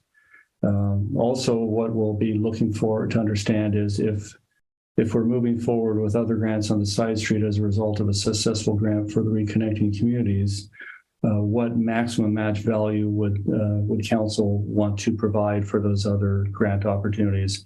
In a previous meeting, Council indicated that potential for as much as $1 million could be assigned to that. That $1 million, the options were provided that included the general fund or transportation projects. Staff indicated that we felt that our transportation funding had the ability to go ahead and cover that. So it looks like right now, if Council's still amenable to that, that $1 million would come from transportation funds. Some of the RCP improvements or the Reconnecting Communities that are in there right now that could be rolled into other grants, wider sidewalks along Yosemite, rectangular flashing beacons, decorative street lighting, landscape and irrigation, improved drainage, high visibility crosswalks, hardscape improvements that can be stamped concrete, street furniture, and any other improvements that may be approved by the city manager as we move forward. This is a graphic from the original plan. It shows the entirety of the plan and the possibilities for different improvements. It shows landscaping, it shows streetscapes, bus stops, parklets. I'm just reading off the list down below. I'm not sure how well Council can see this on their screens. It is a large graphic and it isn't interpreted very well on the screen. But we can go back to and figure out how to zoom in into it if necessary. Under an unsuccessful grant application, would we pursue additional Yosemite-focused grants. Under this particular scenario, we foresee submitting the RAISE grant application as being prepped right now. We could submit other grants that may address meaningful parts of the Reconnecting Community application or incremental parts of it. Again, safety, landscape, street furniture, in combination with the RAISE or in a serial fashion. The RAISE grant is going to be submitted on June 28th, dependent upon whether we are successful with the RCP grant. If it's successful, we probably would not have time to repackage that to go after other amenities on side streets. It's a fair amount of work to go ahead and put those together. Right now, we have about 13 days left before that's due. And we still don't have an understanding of whether we were successful on the grant. I did put in a call into Congresswoman Lee's office earlier today, attempting to go ahead and get an advanced understanding of what the grant application, the results that might be, and I have not heard back as of yet. Anyway, with additional applications for other grants, just a note, it can run into the tens of thousands of dollars for each grant that we would submit. Also, if Caltrans moving forward with the RAISE grant, we would only know about the results of that grant by about June 28th. The June 28th is set by law. They must announce it by June 28th. However, that's about 4 months later than where we are right now. I spoke to Michael Navarro from Caltrans earlier today about the possibilities of waiting for that grant. And well, Caltrans is very much wants to assist in building these things, building other amenities into the project. They suggested that we would talk to them a bit more about what we can work into their project if we do have to wait for results of the RAISE grant. The other types of grants that we could pursue, there are multiple grants. They have different goals, matches, et cetera. The possible funding sources identified as part of the Yosemite funding recommendation memo prepared by Mark Thomas. These are some of the more likely grants that could be looked at in the near future. The RAISE, as I indicated, that's due February 28th. We're working towards that. We can fund improvements similar to the Reconnecting Communities. Reconnecting Communities, Highways to Boulevards, that's kind of a follow-on to the Reconnecting Communities grant that we have in right now. We don't know for a fact when that announcement is going to come out. Likewise, we would not know when it's going to be announced if we submit on it. Clean California Local Grant Program, that is due April 28th. Right now, the Parks Department is pursuing at least one grant opportunity on that, and that's to rehab a Rotary Park, and they're discussing one other possible opportunity right now.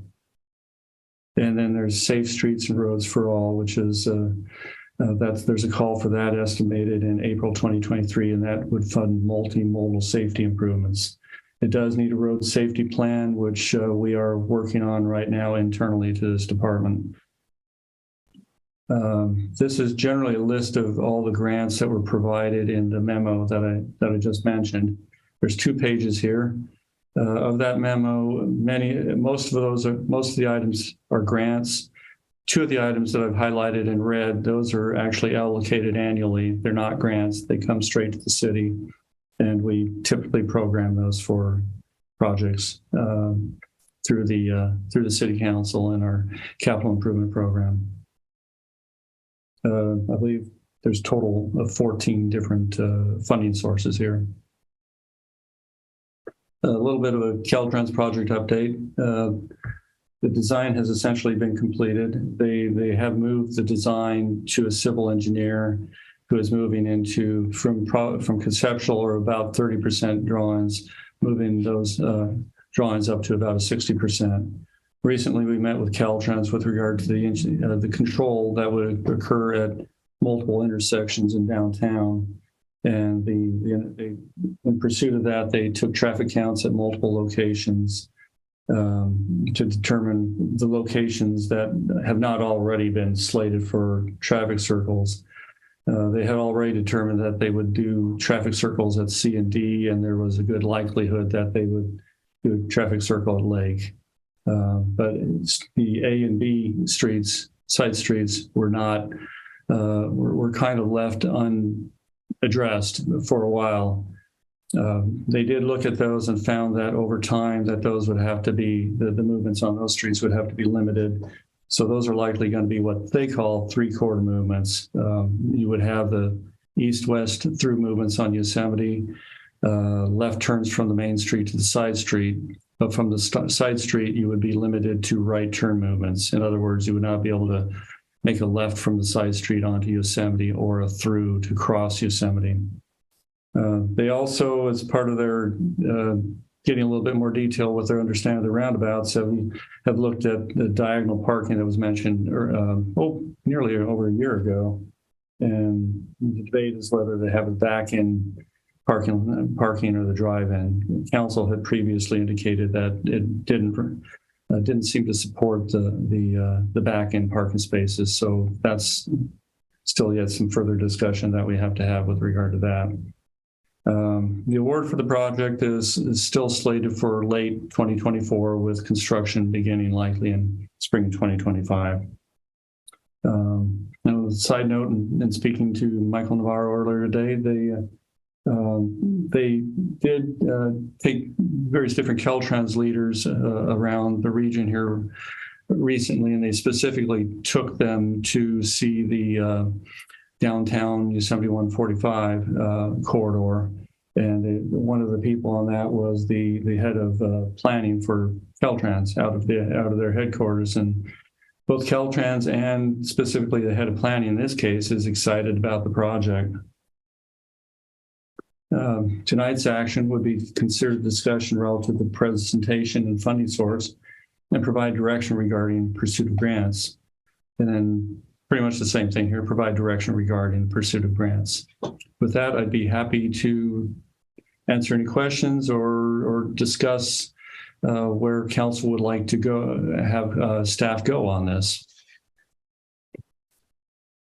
Thank you, Keith, for that report. It's always exciting to hear about what's happening for our downtown Madera. It's been a project long-term in coming. I will open it up for public comment. Anyone wishing to discuss Yosemite Avenue and the improvement project, please come forward.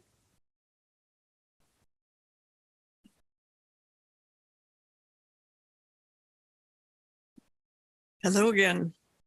DJ Becker on the ADA committee. And I just wanted to reiterate our concerns about pedestrian safety. And Keith and I have been discussing in-pavement flashing lights for pedestrian safety, and of course, visibility options and pedestrian sheltering on islands, because this is going to be quite a change and peds are at risk, and especially our seniors and our disabled peds. So Keith, I'll track you down later. Goodness. Anyone else? Seeing no public comment, we will now close public comment, and I'll bring it back to my colleagues for questions or comments. Councilmember Rodriguez. Thank you, Mayor Garcia, and Keith, thank you for that extensive, detailed report. Really appreciate everything you guys put into it. So in looking at the alternatives that we have, obviously right now, if the award, the Reconnecting Communities grant is successful, there's a date of when we get that. How soon can we find out where we're at? Because obviously the RAISE grant is dependent on the outcome of that, right? It is. When we first entered this, I'd say we had hopeful hopes that they would announce the awards in December. It turned out that wasn't even close to true. Our consultant, Mark Thomas, has indicated there's a likelihood that we would be alerted to the results in in February. There's still a couple weeks left in February. But also a timeline you said for the RAISE grant too, that needs to be submitted?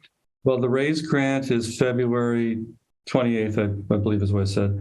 That I guess by government statute, they have to announce the results of that by June 28th. So that's about at this very moment, it's about 4.5 months from now. Caltrans is moving forward with their design. So a successful award of the RCP would be fantastic. If we're not successful, then we will need to be working with Caltrans to see what portions of a RAISE grant they would feel that they could go ahead and incorporate into the project. I have one prime example that I think about when we're discussing this. Part of the amenities in the plan is wider sidewalks. That requires pushing some of the curb lines into the street further. You get a wider sidewalk, a narrower street. If it's done part of the project that they're working on right now, it's expensive, but it's something that they can plan for and do without any major headaches or any major concerns about maintenance. If they move forward, if the grant comes forward later and we say, please add this, they may have to do redesign. And that could cost them time and obviously money. So that would just be part of the discussion with them. We have gone, I've heard discussions about, well, maybe they're willing to go ahead and hold off on their design and try to go ahead and make their existing funding work, because one or two of their funding sources seem to be tied to performance dates. If they choose to delay to wait for a RAISE grant announcement, they may be risking some of that funding. So that's going to be a bit of a back and forth almost immediately if we find out that we're unsuccessful with reconnecting communities. Yeah, thank you, Keith. So at this time, it looks like obviously the alternatives presented before us here are the options. Obviously, we don't want to overlap the two grants because it seems like the RCP is already addressing most of those improvements, right? The $3.5 million. And at this time, it looks like they're still moving forward. We're just need to find out where the source of funds come from if this does not go through. And the fact that this RAISE grant can be pushed out to June would create a problem for design. It could, yes. So we're talking, what's the amount of money that we're talking if this RCP grant is not there? It's the 3.5 million for the improvements that we're asking for, because I know it's a matching grant, but what part of that funding, how much of that funding is it that we'd be short?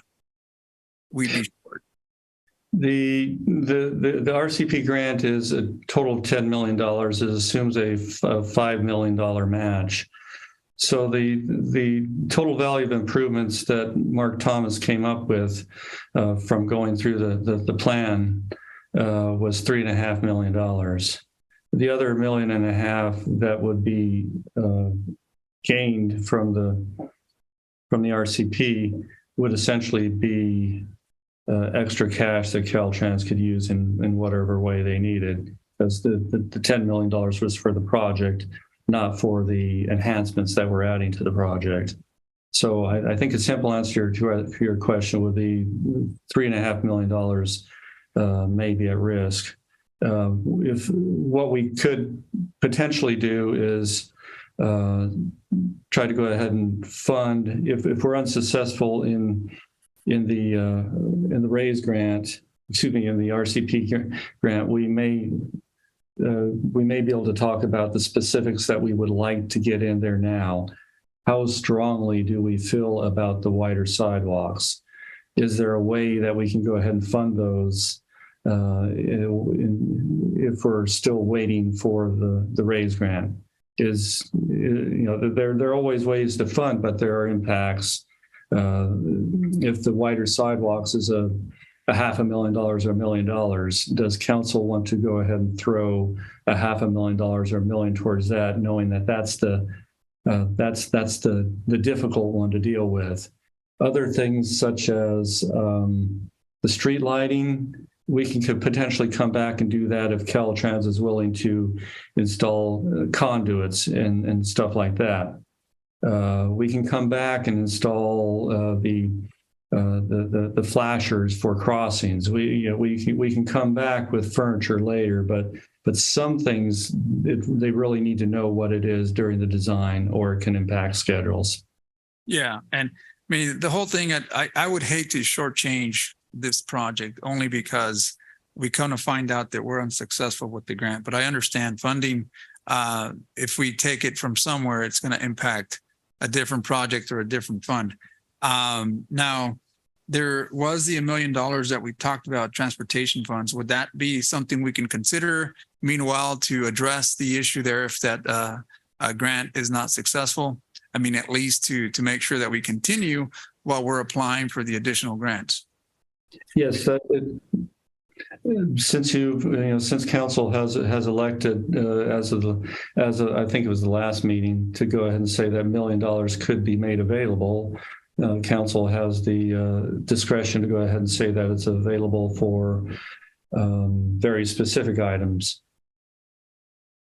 Yeah, and that's good, because at the end of the day, I guess and I don't know if any of my colleagues feel the same way, but I guess I would be sticking my neck out and saying that I'm very optimistic in saying that we have to hit one of those grants. I mean, there's high success rate on some of them, if not this one, the other. But my concern is the coordination with Caltrans. If one of these grants does not align to that, then obviously that creates another problem, because now the timing, we're expecting to break ground. You said in 2025, is that correct? Yes, 2025. It's probably the award date is the most important part. They're doing 2025 more than likely because of spring 2025 because of weather. The award appears to be October of 2024.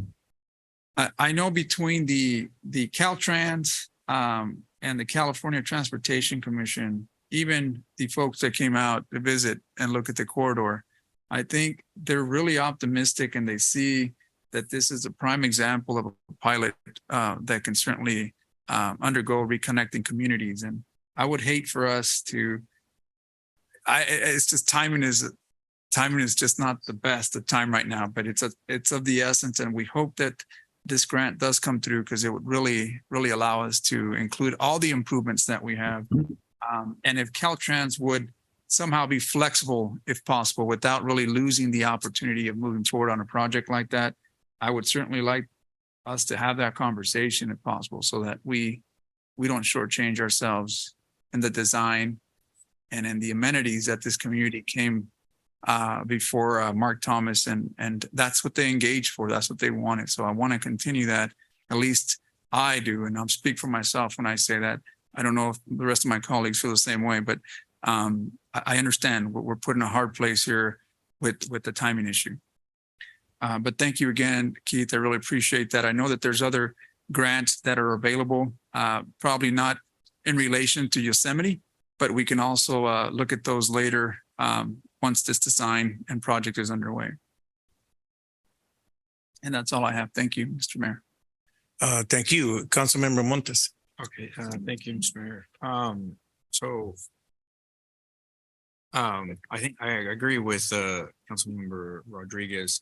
We do want to get the most bang for our buck, because if we get $1 million allocation, it'll go a lot further when we're designing everything currently. But I think what's the drop dead date? Because one of the things that I heard from Caltrans is that they do have a concern if some of these grants change the scope of what they're currently working on. And so then we can jeopardize other funds. So that would be my only concern, that we get a grant allocation, but then we lose another one on the back end.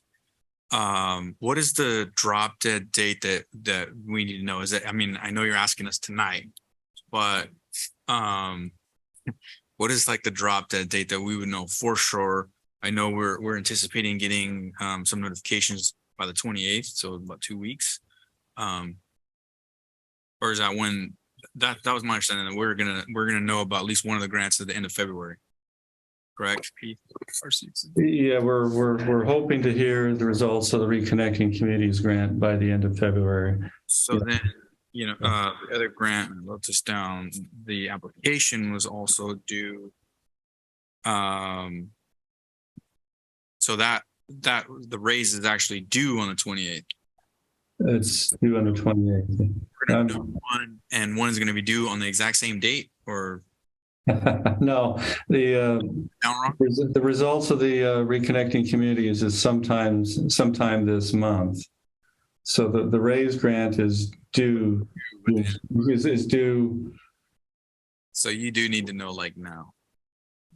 Well, we're hoping that, excuse me, I'm sorry. We're hoping that it doesn't get to that point, but to your point, yes. Yeah. So if we say, you know, if we don't get anything back in a week, then we can kind of shift to offsite application, or is that not enough time? Is a week enough time for you to identify projects? I mean, you're asking for, right now, you're technically asking for what, 2 weeks? So you're going to put it all together within 2 weeks, is what you're asking. Yeah, the consultant feels confident that they can put together the raise grant application by June 28th. Now, if we said February 28th. Keith, I believe that's February the 28th, not June 28th, correct? You are exactly right. I'm starting to know by June for that raise, but we have to have it submitted by the 28th of February. So we are talking about 2 weeks. So, I mean, you kind of need to know now. I mean, I want to be optimistic, as optimistic as Councilmember Rodriguez. And I think we should. I think the community, I mean, nothing's guaranteed, obviously, but I think it was communicated that at least some of the players were optimistic that using us as a kind of an example or pilot program, saying, hey, this is what we can do. So I would say just see if we can get the most bang for our buck without changing the scope tremendously. Because I know, again, that was even the concern, even if we do it at the right amount of time, changing the scope of what we currently have, because there is at least preliminary designs, right, from Caltrans for what they want to do, or is that hasn't even been done? No, it has not been done. They're working forward on a project right now that includes a number of amenities from the plan. You know, at first when council saw it over a year ago, it showed a number of curb extensions and the possibilities of roundabouts or traffic circles. Now they're actually designing towards traffic circles. You know, they look good on paper, but they haven't been fully designed by consultants just yet. But they're including a number of amenities, including medians. Randy and I have discussed whether that's physically in there or not. We believe that, you know, they haven't told us that the medians are waiting for a grant application. So we've seen a project that includes a lot of amenities based upon the funding that they have at this moment. That's the traffic circles at 3 intersections, medians throughout, well, not throughout, but in various different locations, and curb extensions at a couple other locations. So there's a large dollar value that's been added to that project without throwing any other grants at it. Okay, yeah, that's partially why we're only at $3.5 million. So tonight, you don't need to know like, hey, I want on the corner of A, right? I mean, you're not getting that detailed, but you need to know if we want to stay on site or go off site, and then what is the focus? Yeah, so I'll try to ask some leading questions. Well, not leading, but what do you want, Keith? You'll understand what I mean here in just a second. So if if the Reconnecting Communities grant is successful, we're not going to submit a raise grant for the same improvements.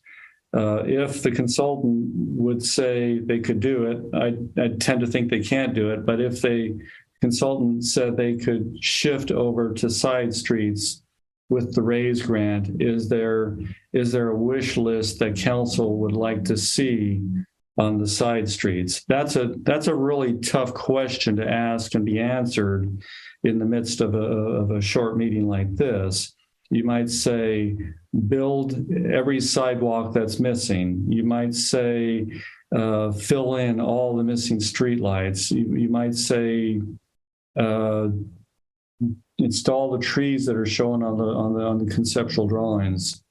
But it's not so easy to do in the midst of a council meeting, and it's not so easy for the consultant to turn that around. And right now, it's 13 days. If we knew tomorrow morning at 8 a.m. Yeah, but we'll have a special meeting or what? Email Keith wish list. I think a lot of I'll let my colleagues ask their questions. Go ahead. Yeah. So in layman's terms, and as a simple man myself, I believe that we should be looking at the core of the project and then build out as we can with funding.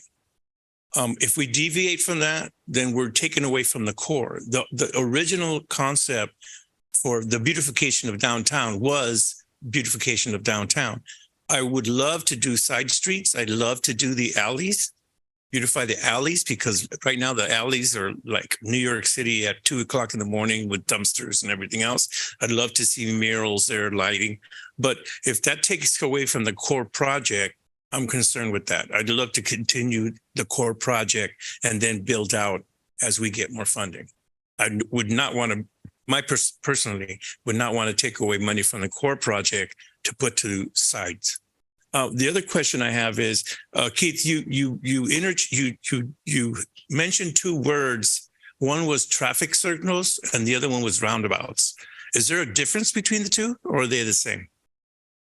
This is from a guy who hasn't really designed either one, but roundabouts are more formal. They're designed to carry large volumes of traffic. They're usually somewhat larger, and they include additional improvements such as splitter islands.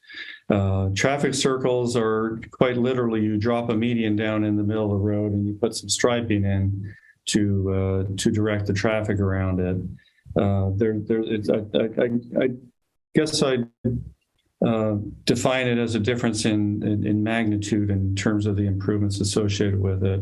I think that I think that roundabouts are somewhat more efficient than circles. A circle is just plunk it down in the middle of the intersection, stripe it to the degree you can do to get around. They're adding additional amenities over just a piece of concrete sitting in the middle of the road. When you look at the intersections that they have laid out right now, they're tearing out portions of the curb returns where the wheelchair ramps exist right now to go ahead and provide more of a circular path going around the intersection. And then they're also designing to accommodate fire trucks. It's just two different levels of improvement. That's probably the best you'll get from me I'll call it a layman. Oh, that's fine. That's fine. Correct me if I'm wrong. When Caltrans approached us, they were talking about approving the grant for the city of Madera, but including the roundabouts. That was the first one, correct? Or no? Am I wrong? When they first approached us, it was more about a road diet type of improvement with sidewalks and stuff. But when they presented about a year ago or so, they showed the possibility of roundabouts and medians. It wasn't final at that point in time, but it sounded pretty like they were fairly confident that they could do it. And now at this stage, they are showing those amenities on their drawings. So the answer is yes. Sure, yes. Okay, that's what I want to get to, roundabouts. Okay, because we had a vote on that, if we recall. Is that correct? We had a vote on that we would approve the roundabouts because that was the original request from Caltrans. And so I wouldn't want to endanger that by changing it in the middle of the stream, changing direction in the middle of the stream.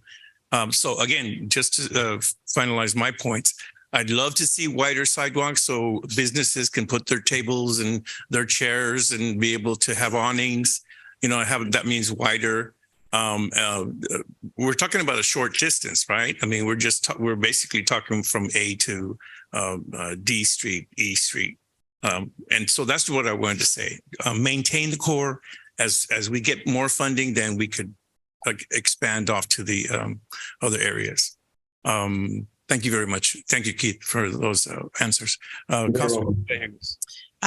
you, Mayor. Just a comment and piggyback on what you were saying is that from the knowledge that I've received from the committee that I've been on with this project is that Caltrans has a timeline, a pacing guide to go by, and that if we're going to get this grant to put us forward, but if I want and think my colleagues want to go out for more grants to help this project, but if we delay the project because we're going to hope for this grant and this grant, Caltrans has a timeline and they have consultants lined up for this project. If we say, hold your horses for a minute, we want to wait for this other grant in June, we're going to miss out on this project. And instead of going in construction in 2025, we might be looking at 2027 because other projects are on a list.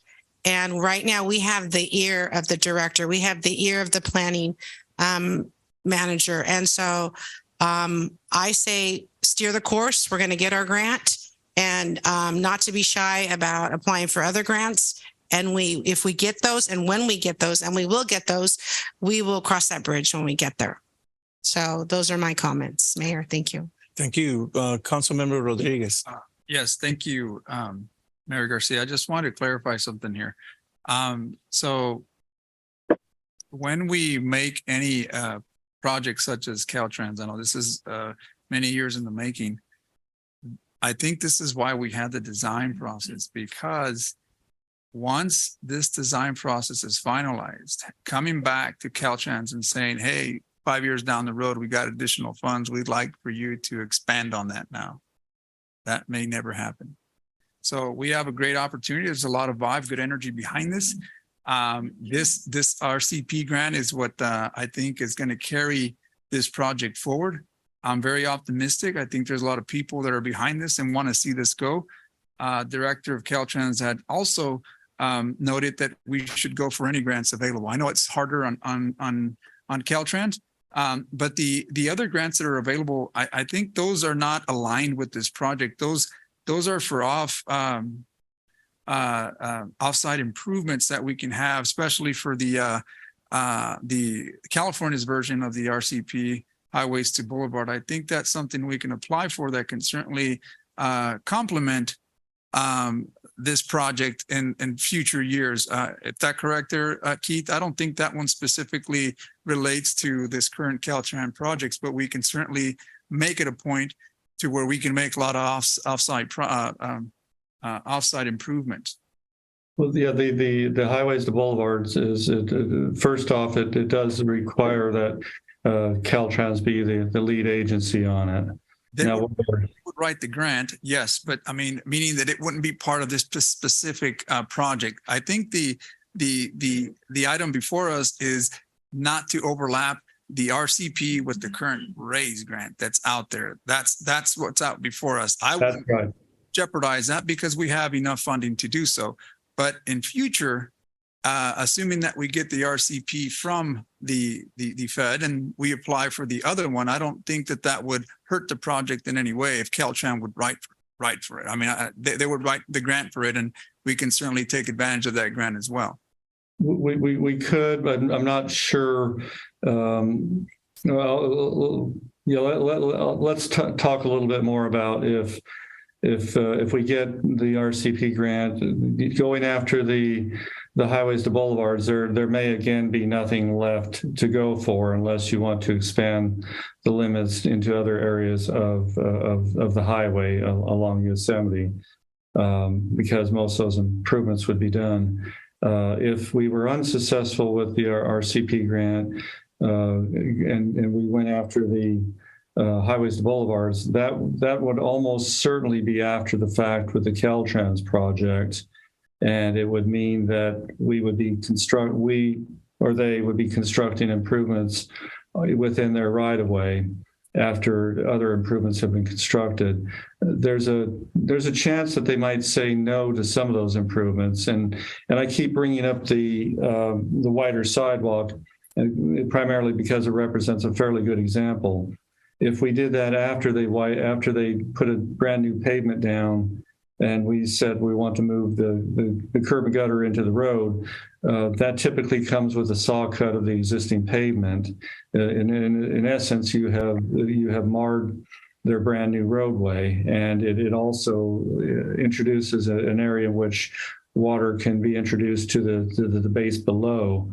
So they would be hesitant at the very least to allow those improvements to move forward without some special means to ensure that you would never know that the road has been cut and that the base is protected from moisture. So I'll ask this question here and hopefully you help me answer. So assuming we get the RCP grant, right? That goes through. Obviously, you said there isn't any additional improvements that could be made alongside that State Highway 145, but I beg to differ. I think there's quite a bit of improvements, not to say in this small area that we're working on. I'm just saying the extension of 145 can certainly be improved going down east. But again, if we get the RCP and that is satisfied and the project is good, does the highways to boulevard interfere with the current project if we apply at a later time? I know it's unknown at this time, but I just want to confirm if that would have an impact in the current project today. I understand the RAISE grant does, but this highways to boulevard, that's my question that I'm asking. I tend to think I think the highways to boulevards would be similar to the RAISE. We would have to find other improvements, and there's always something else out there. And the highways to boulevards probably has, and we haven't studied it in the detail that we might like. That may allow for other improvements that assist in creating the downtown that we want like it to see. Randy, do you have any thoughts on the highways to boulevards? You may have read that a little bit. I think you read that more than I have. That grant, like you said, Caltrans would have to be the lead on it, so that would likely mean something on 145. And it would just matter of defining what the scope is. And if we're successful with the RCP grant, then we can extend the limits of the project to go further east or down Gateway or down Madera Avenue for that matter. But I would think the Caltrans would, since they have to be the lead, they'd want it to be something on 145. Yeah, I guess at this time it's a moot point because there really isn't any application date yet, right? I mean, it's unknown at this time. No, they're still working that out. Their call for project has not been released yet. There's a workshop in early March, their third workshop for the grant. And so that's where we're at with the grant. They haven't completed it. They haven't completed all the details of it to release it. Great. So, I mean, I'm comfortable with the alternatives provided today. I mean, I'm not saying that we're not going to get the RCP because I'm very, again, optimistic. I hope we get an answer here within the next week or so. I'll have to go home and light up a candle so that we can get that response here quickly. Typically, that happens within 24 to 48 hours. So I hope that we get some, and you know, if something does happen where we don't, then we can also explore that alternative with the RAISE grant. Question I think that you want to know is what areas of improvements we want with the raise grant? Is that what you're asking, Keith? And is that something that we can do tonight? No, the raise grant is basically duplicating the improvements shown in the RCP grant. If we were unsuccessful with the RCP, excuse me, if we were successful with the RCP grant, would council want us to engage with Mark Thomas to try to do something at all costs to include other improvements on side streets? That's probably the first question that I think I have. Yeah, Keith, can I just sure elaborate on that, Mayor? Yes, sir, okay? Absolutely. So I think the question this evening is we're awaiting word on the RCP grant. The raise grant's due in 2 weeks. The direction that staff is headed is we're going to submit the raise grant for Yosemite today. But hypothetically, if we hear tomorrow morning that we are successful on the RCP grant, we would change course and we would throw a Hail Mary. And at that point, we would try to identify improvements outside of Yosemite on one of the side streets or within the plan area. And I think the request of council this evening is there a specific area that you would like to focus on? Or the alternative is, or would you defer to staff and then we'll try to put something together? Again, it's going to be a very fast turnaround. We acknowledge that it's a very aggressive timeline and we're not even confident that we can turn it around. I think a lot of this is going to be dependent on the response on the RCP grant, which again, hopefully we get tomorrow morning at 8, but we definitely can't hold out hope. And so Keith, I wasn't trying to step on your toes and hopefully I helped and not further muddy to the waters. I think you helped. I do note that we might need an amendment. We might need an amendment to the Mark Thomas contract if we have them start over again, and that's something I think we can talk about later. Hilda, I have a question for you. Would it be appropriate to make a motion to approve item E4 and then work out the details as far as the ultimate and final decision, if we can give that over to staff?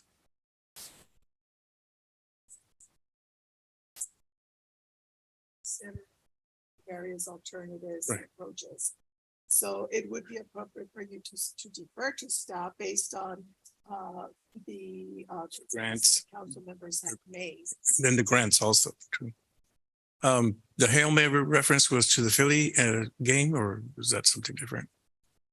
Oh, can the Hail Mary? Well, hopefully the council makes a successful Hail Mary play. Right. And it could be one of those items where council could say the Hail Mary approach could be to focus on D Street because D Street's heavily traveled. It has a bridge connecting the community. And I'm not saying that that's the most well-traveled road in the downtown area, but very anecdotally, it seems like that there's a lot of traffic. Another alternative could be something Keith alluded to say, let's make sure that we have every sidewalk within the plan area gets built. And then we see how far money could stretch and hopefully it covers all of them. There is a possibility where that wouldn't happen. And so you could focus the funds on one area, or you can kind of disperse it throughout the community. At this point, if council wants to provide that direction, we'd be happy to take it back. Again, time is of the essence, and we don't have a lot of options at this point. Or you could say, staff, if you're going to apply for $1 million, you try to identify where the $1 million is most needed. And then we take that approach. And if we do get the RSP grant, we'll submit the raise grant as best we can, assuming we have time, depending on when we hear all the news. And so if council really wants to focus in one particular area, I think tonight would be appropriate. However, if council says, you know what, this is a lot to digest, staff go identify the biggest bang for the buck. Keith, hopefully, again, I'm not stepping on your toes here. No, you're doing fine. I did think of one other thing.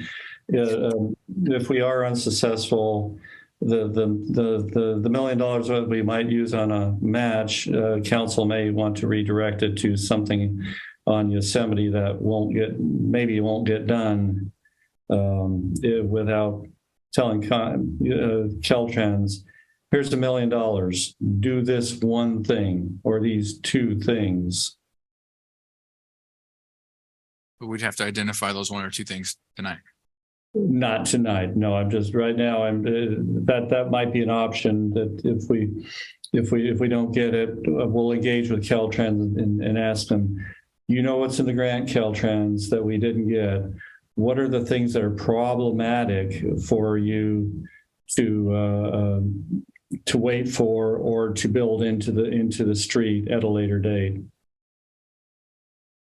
Well, so I don't want for us to for them to move forward building the road and the city's never going to get the wider sidewalks if that's the thing that Caltrans says you can't do it now, you can't do it later.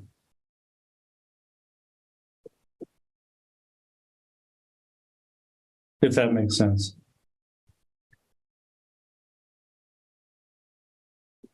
Councilmember Rodriguez. Yes.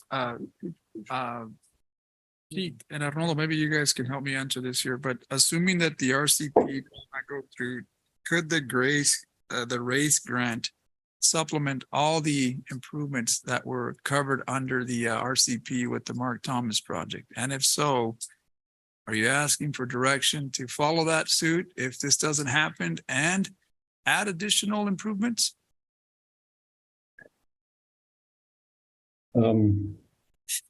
If we're unsuccessful, we will submit the RAISE grant, but we will communicate with Caltrans relative to what things they are worried about in terms of, does that grant cause us to have to delay award and construction? At that point, you know, if we're talking about those type of things, I feel fairly certain that we will be visiting council again, and we may have other meetings with council and Chair Eager. I think we'll have the ability to talk about that, and I think that the grant should be, my personal opinion right now is the grant should be submitted that way, you know, with everything in it. But we'll try to go ahead and we'll try to get you the best information we can timely or not. It sounds like I'm going to be talking to the project manager for Caltrans. I attempted to talk to him yesterday, and I do have another contact that I will be talking to in terms of please tell me where Caltrans is on this. How long can you wait for us? Yeah, no, and I get that. And the last thing, you know, I'd hate to be strong-armed by Caltrans. I mean, we are public officials responding to public concerns, public desires of what they want to see. And I'm going to do everything in my power to make sure that I push for that project and make sure that it's highlighted that this is what the people wanted. So I know Caltrans has their timelines, but they also have direction. And I'm looking to be hopefully a leader in this and make sure that my colleagues, we follow on this and we continue to have that done in the way that the community desired to have it done. Right. And I know that's a lot for me to say, but again, that's why I'm out here in the podium, and that's what I'm advocating for. So council is our best resource with regard to that. Staff has been very helpful. I know that Caltrans, the management and Chair Eager, they're very much behind the project. But staff, council has the ability to carry this forward when staff does not necessarily. Thank you, Keith. Hilda, did you have something you would have? I'm just trying to figure out a motion for you guys. And if I can, I'll help, but the city manager may have something better. I'm not sure if I would say better, but one potential motion could be to direct staff to move forward and submit the RAISE grant, assuming that we are not going to receive the RCP grant. And obviously we want to be helpful, but we have to plan for an alternative. If we are successful on the RCP grant, and if time allows, shift our focus to one of the or to some of the side streets, and I would specifically identify D Street as the first one, and I would identify C Street as the second. The principal reason for that is because those are somewhat at the core of downtown, and those are some of the streets that have the buildings to the property line, and that's where you tend to see more of the pedestrian activity for the commercial events for downtown.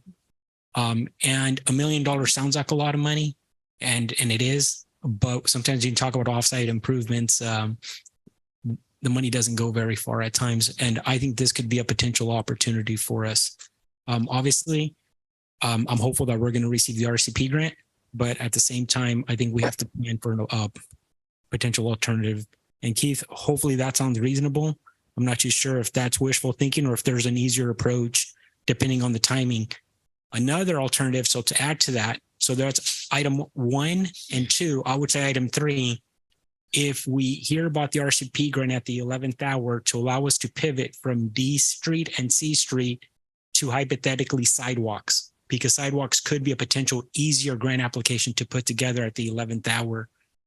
Because at that point, we can just identify missing sidewalks, and it's probably a math equation that I'm going to sit here and say it's an easy formula, never having done it myself, but Randy and Keith are very smart. I'm sure they'll figure it out. Okay, so all motion, do you want me to reiterate what City Manager Rodriguez said? I would just I would say I think what your motion would be to authorize staff to proceed as summarized by the city manager, including the potential scenarios. Yes, 1, 2, and 3. I second the motion.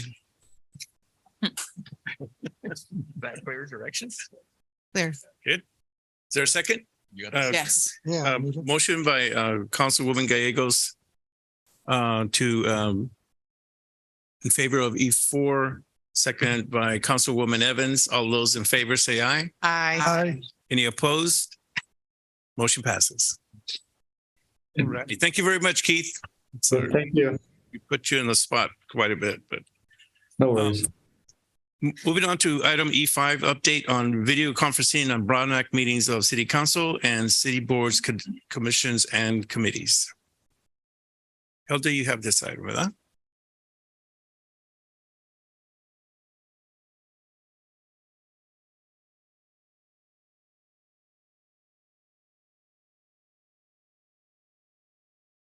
Good evening.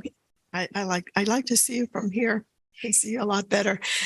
So you recently had a class on the Brown Act that we went through a few weeks ago. And tonight we're going to delve a little bit deeper into the remote meetings because that's on everybody's mind right now, especially since the governor's declaration of COVID emergency will be expiring at the end of this month. So since October of 2021, you have been holding meetings under AB 361. And under that legislation, there were required findings, and a major required finding was a declaration of emergency. And every 30 days, something was placed on your consent calendar for a reauthorizing resolution. Well, as I've said, the governor has already indicated, I haven't seen it in writing as far as the final, but everybody's talking about the fact that it's a done deal, that the emergency will expire at the end of this month. So with that, I wanted to give you what your options are since you can no longer do the AB 361 process. Your options would basically be to follow the traditional rules. And as you know, under the traditional rules, they've been there for many years now, maybe 15, 20 years now. A member of the council or one of the bodies, because your resolutions have applied to all boards and commissions. So a member who wanted to call in or video in could do so, but everything starts at the agenda stage. Everything has to be placed on the agenda before the agenda is posted, as far as who the member is that will be calling in or videoing in and where he or she will be calling from.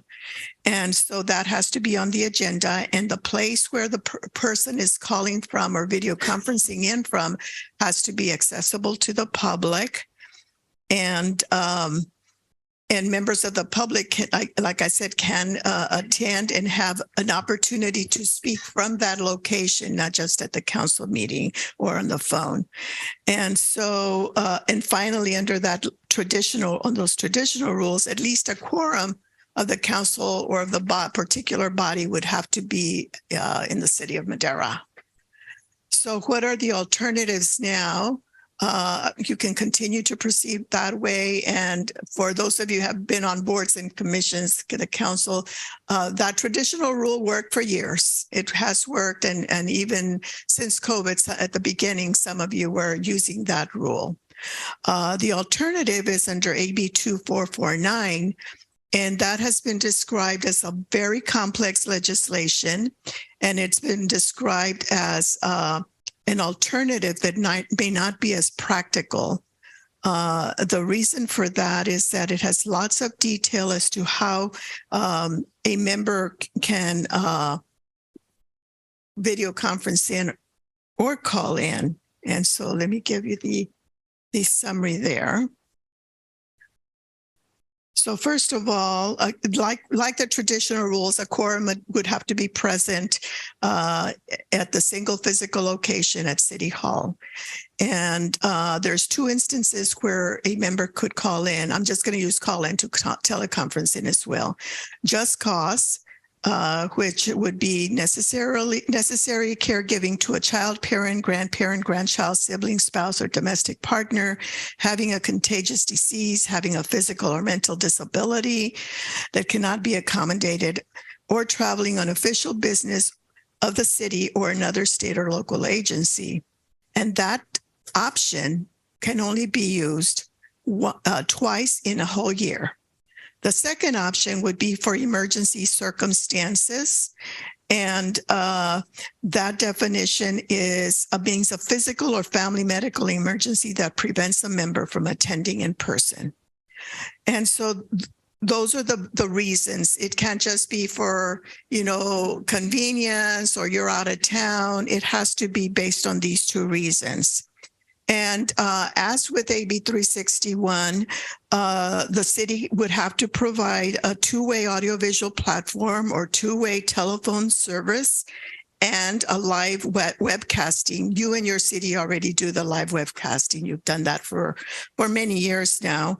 But you would have to provide pretty much what you do now as far as being able to call in or video conference in. And then the agenda has to have very specific language identifying that persons can call in or video conference in. And all votes, as with AB 361, would have to be by roll call.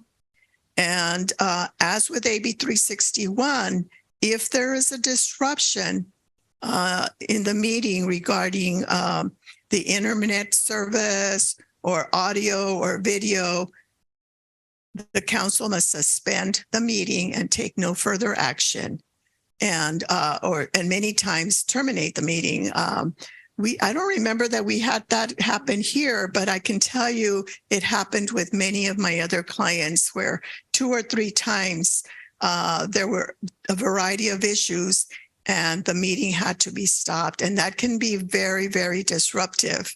So the disruption causes another disruption because sometimes you have items that have to be acted upon.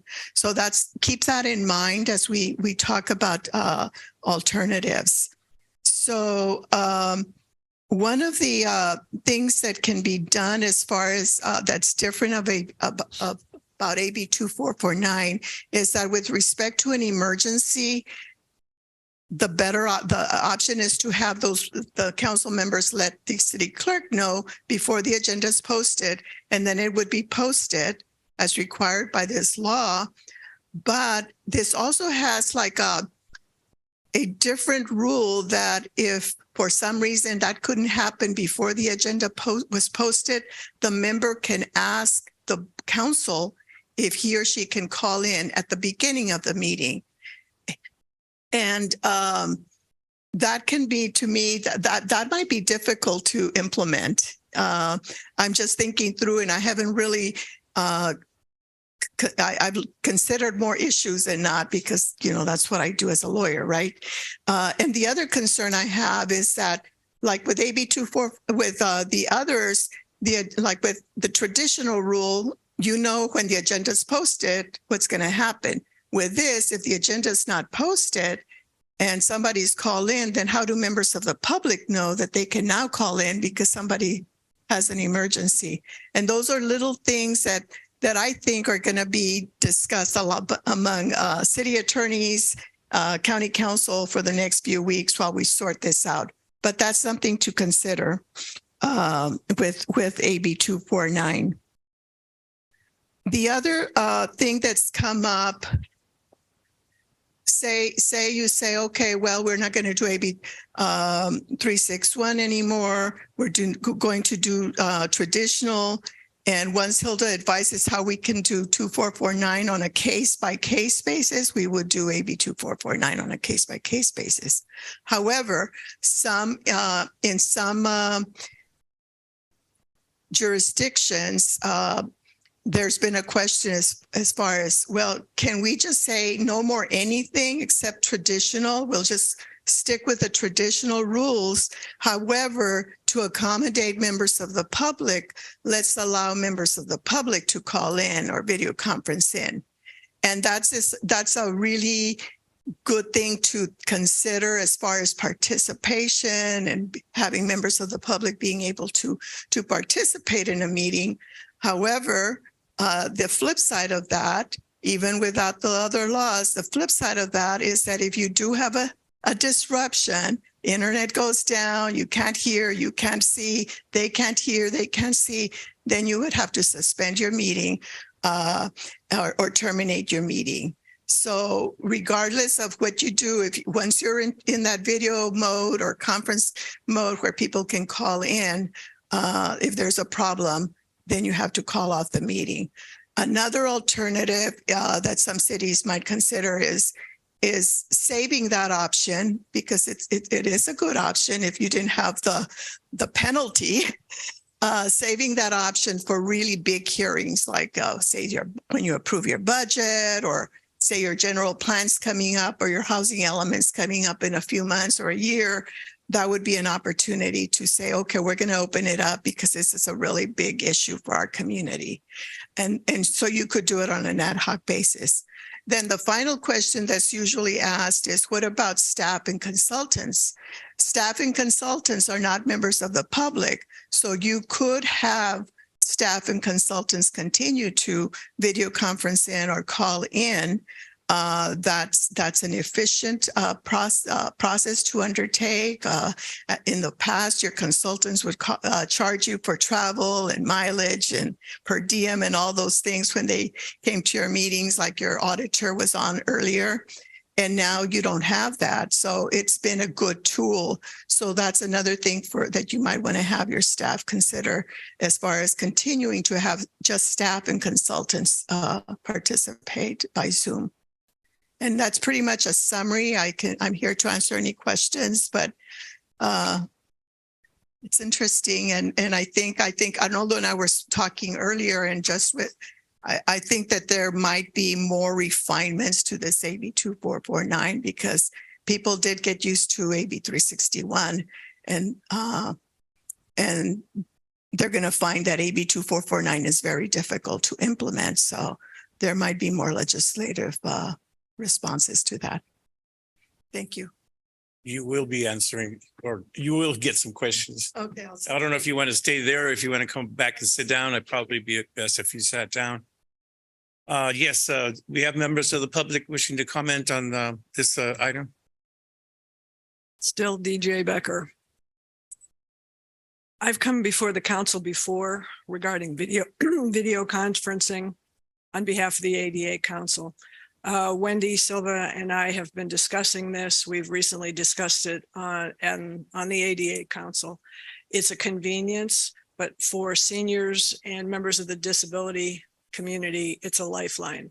They don't have to get on a bus. They don't have to brave the weather. They don't have to dodge traffic, which is scary enough. Our idea or our thoughts were to contact the Brown Act folks or whoever's, behind these modifications. And, certainly we all have to follow the rules. But if if we could research and find out who is involved in drafting this and express our joint concerns. The other concerns that I've noticed is like the TAB committee for the last 3 quarterly meetings has not had a quorum. Okay, people are used to the video conferencing convenience, the safety, the savings in fuel when gas prices were off the charts. It's very, very difficult to get a quorum on a volunteer committee. And in the case of the Block Grant Commission or the TAB committee, it matters. There are deadlines, there's financial criteria or penalties if those deadlines aren't met.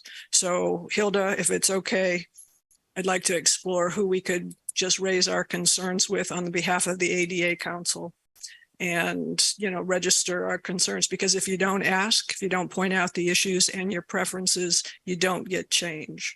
Well, I think the response will be that you can continue to hold those meetings in that way if those just cause or emergency situations apply, or if they do it under the traditional rules. To expand it beyond that, I can give you some names. I can send some names on different legislators that are working on it, and I know, like I said, there will be just more further discussion among the city attorneys in California. Right. And let's participate in that. Let's make our preferences known. Folks with disabilities don't have temporary disabilities. And, residents are busy. I chat up everybody I come across about joining and participating in their government and on their committees. And it's a battle, as some of you really have realized. So, So if we can't suggest modernization or ask for what we need, at least start the discussion. Maybe they're unaware. I think it's timely because people are used to video conferencing. It saves gas. I mean, it just seems to be a no-brainer, but we apparently haven't reached the right people with our concerns. So, and I promise I'll review your primer yet tomorrow because I'm just zoned out. But thank you for your time. Any other members of the public wishing to speak on this item?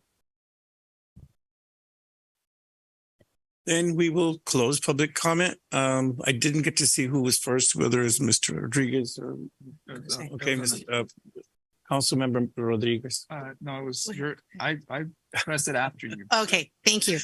So Hilda, I've looked at AB 2449 and correct me if I'm wrong, that if the second option you're talking about, if somebody is ill and they call in, the council members on the dais, they have to state the reason for not being in person, and then the council members on the dais can say yes or no if they can attend the meeting. Is that correct? That's for the emergency option.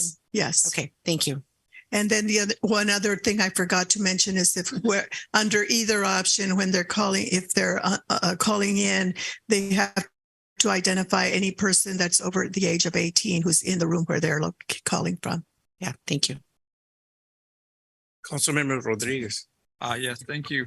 So, Hilda, when the just cause, I know that typically with that, you want to try to put that ahead of time so that it's posted on the agenda, right? I mean, that's standard. Right? Well, that would be very helpful. Yes. Yes. So, I mean, if I'm sick, emergency last minute, I mean, would that still be does that constitute a just cause or an emergency? The reason why I say that is because AB 361 certainly was very flexible. And I think it has its place.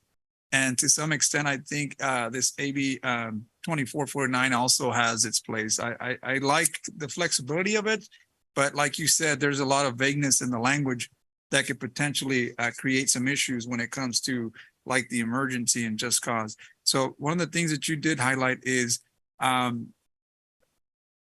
you noted disclose just cause or emergency circumstances approved by the legislative body subject to the following. So does a just cause have to be approved by the legislative body, or is it the emergency? I thought it was the emergency. Just the emergency. Okay. Okay, good. Just want to make sure. So again, I'm it's hard. Are you asking us for directions how we go? Because we can put this on the agenda like we did AB 361, right? If we feel that this is something that's going to move forward, this would be something that can be in our consent calendar and approve it every time I mean, this is already law, right? I mean, this is already the law. I think right now we definitely weren't asking for direction, but if council wants to have us report back after there's more clarity to the situation, we could certainly do that. Wait 4 to 6 weeks or so and see if there's greater clarity. Of course, any one of you can ask your colleagues to support placing something for action on the agenda as well. Okay. Yeah, no, it's good to know. And I would agree that maybe you and staff can dig further into this, and maybe if something comes up here in the next couple of weeks, I'm not sure you think that there may be some I don't know, some clarity in how this this law is really like explored more. Because I'm already starting to feel like I may have a couple of just cause coming up pretty soon. And I mean that in a good way. I mean, I may have a thing, I may be traveling outside and I may have to do that, but you know, I have to save them, you know, can I roll them over? You know, we need clarity, you know, but thank you. Appreciate your explaining of this new AB 2449. Thank you. Councilmember Montes. I just have to ask a question. I don't want to be left out. No, so obviously there's no direction today, but if we do nothing, we just revert back to plain old Brown Act, right? If you do nothing, the traditional rules would apply. And if any one of you wanted to appear remotely under the just cause, you could contact the city clerk so that can be on the agenda for that particular meeting. So even if we do nothing, some of these provisions still apply. I believe so, yes. 449. Right.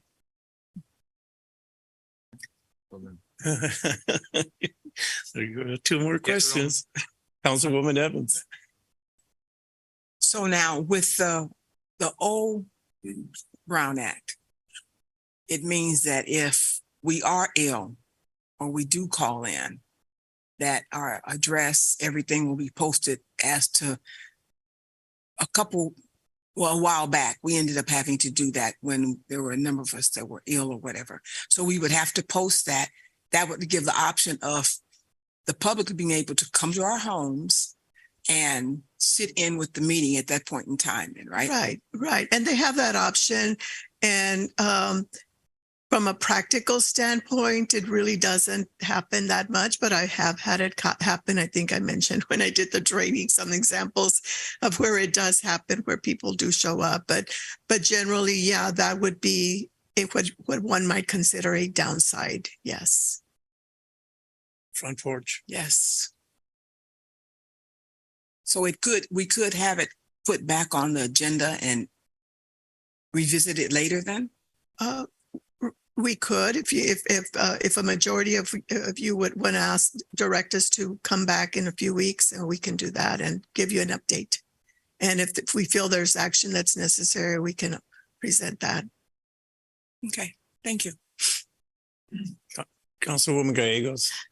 Hilda, question so my colleagues are aware, because I did do the on the agenda and I knew I was going to be out of town, so I did it before the agenda is posted. But if you all of a sudden found out, is it 72 hours?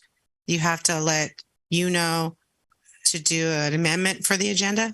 Well, you would need to advise the city clerk well before 72 hours because the agenda must be posted 72 hours before.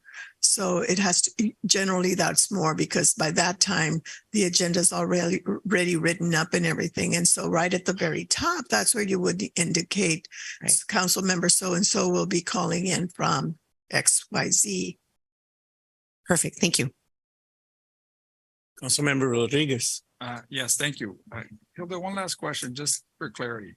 Under the provisions of AB 361, that was an option that we as a legislative body could exercise if we needed to. It was an option for us. It wasn't necessary, but it was an option because I remember we had to put these in our consent calendars or come before council and approve it every single time. This year, AB 2449 says that now this is in effect up until January 1st of 2026. Therefore, you can exercise that without us having to put something on the agenda. But if you exercise it, know that these are the provisions that come with it. Is that correct? Well, yeah, and that's what makes it a little convoluted because it says you can exercise all these rights, but implementation, I think, is what's difficult because implementation on how are you going to let members of the public know that they can call in and video conference in when you decide at the beginning of a meeting that you're going to do that. It almost implies that all meetings will be subject to having Zoom, people being able to call in with Zoom. And that would be the alternative. You could say, well, we like having people be able to call in anytime for anything. That makes it simpler. Yeah, I would prefer that. I mean, we have this happening now. I mean, I think this is the future of how I'm not saying this is the future for all agencies and government councils or committees, but I think it's something that like to what one of the public members said, there's folks out there that can't make it out to meetings in public, and this is their only outlet of being able to voice their opinion of what's taking place. And I certainly would advocate that we continue that. I certainly don't want to stop that. You could, again, you could ask for that to be put on the agenda in section F, and just keep in mind that the ability and that our resident was talking about related to both boards and commissions and members of the public. So that would address members of the public, but members on those boards and commissions would every single time would have to follow the AB 2449 rules, and they're limited, twice a year. So they're going to be helpful for a little bit to members of boards and commissions, but they're not going to be helpful for a long time. But if you want to put something on the agenda that members of the public can always call in, then you have that prerogative. Yeah, and I would think that would be a good thing because otherwise you wouldn't attend the committees or boards because of the issues that are already out there. So I think giving them flexibility that there's at least two that you can use in an emergency whenever it pops up, then that certainly would meet the provisions of AB 2449, giving them that flexibility. I mean, that's kind of to my point of what I said earlier. I feel that I welcome it. I mean, it's here till 2026. Let's take advantage of it. And hopefully that we can pass that on to our committees and boards as well. Councilwoman Gallegos. Thank you, Mayor. Just one question and just a comment with that. Before COVID, all these boards and commissions never had problems making a quorum. They were always here. No, hands down, no problems. And they took care of business. AB 244, Hilda, tell me if I'm wrong, that if we approve it and somebody's online and we cannot hear them, the meeting's terminated, correct? Correct. So our meeting's done. If it's a public comment, we can't hear them, we can't get them on, we're done for the night. I just want my colleagues to be aware of that. And I'll just say my comment is that we've been doing this for almost 3 years and I'm yet to see a meeting that's been interrupted. I get it that there may be some meetings that are interrupted, but I mean, AB 2449 is in effect, whether we like it or not. It's here. That's why it's in place. But I still feel that given the flexibility, I think it makes it easier for members of the public and even members of this council if they need to exercise that just cause and or emergency. Councilmember Montes. Oh, did you take that over? No, Mark has a question or a comment. Ooh, Mark. Yes, Mayor.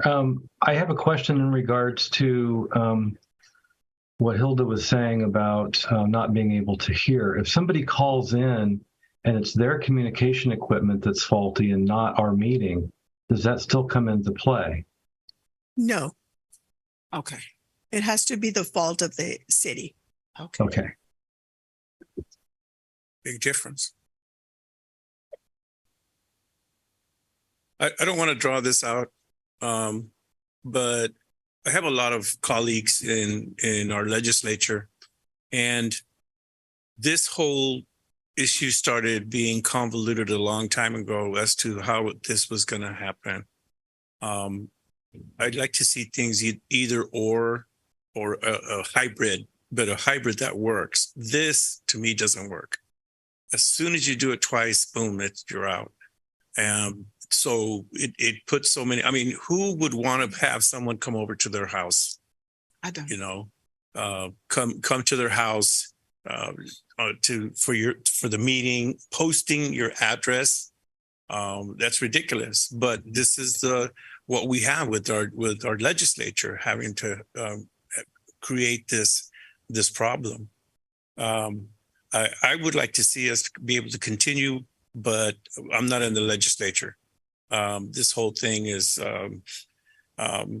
it's not going to work. And so I have been an advocate for Zoom. I have been an advocate for having people be able to attend by Zoom. It's been successful. And now we're taking that away. Even if we pass it tonight that we want to do this, at some point people are going to get sick. Now, my final question to you is, people are going to get sick. And if they are not able to use Zoom, they're just going to call in sick. Correct, Hilda? Yes, that's probably would be the result. And again, when you say taking away, you're not, again, as Mr. Rodriguez said, you can keep it for members of the public. The limitations are on you and on boards and commissions. But if council wants to direct staff to continue providing the Zoom option for members of the public, you can do that. Yeah. And I don't think any one of us would want to take that away from the public. With a potential penalty that has never happened in Madera, but has happened in other places. Yeah.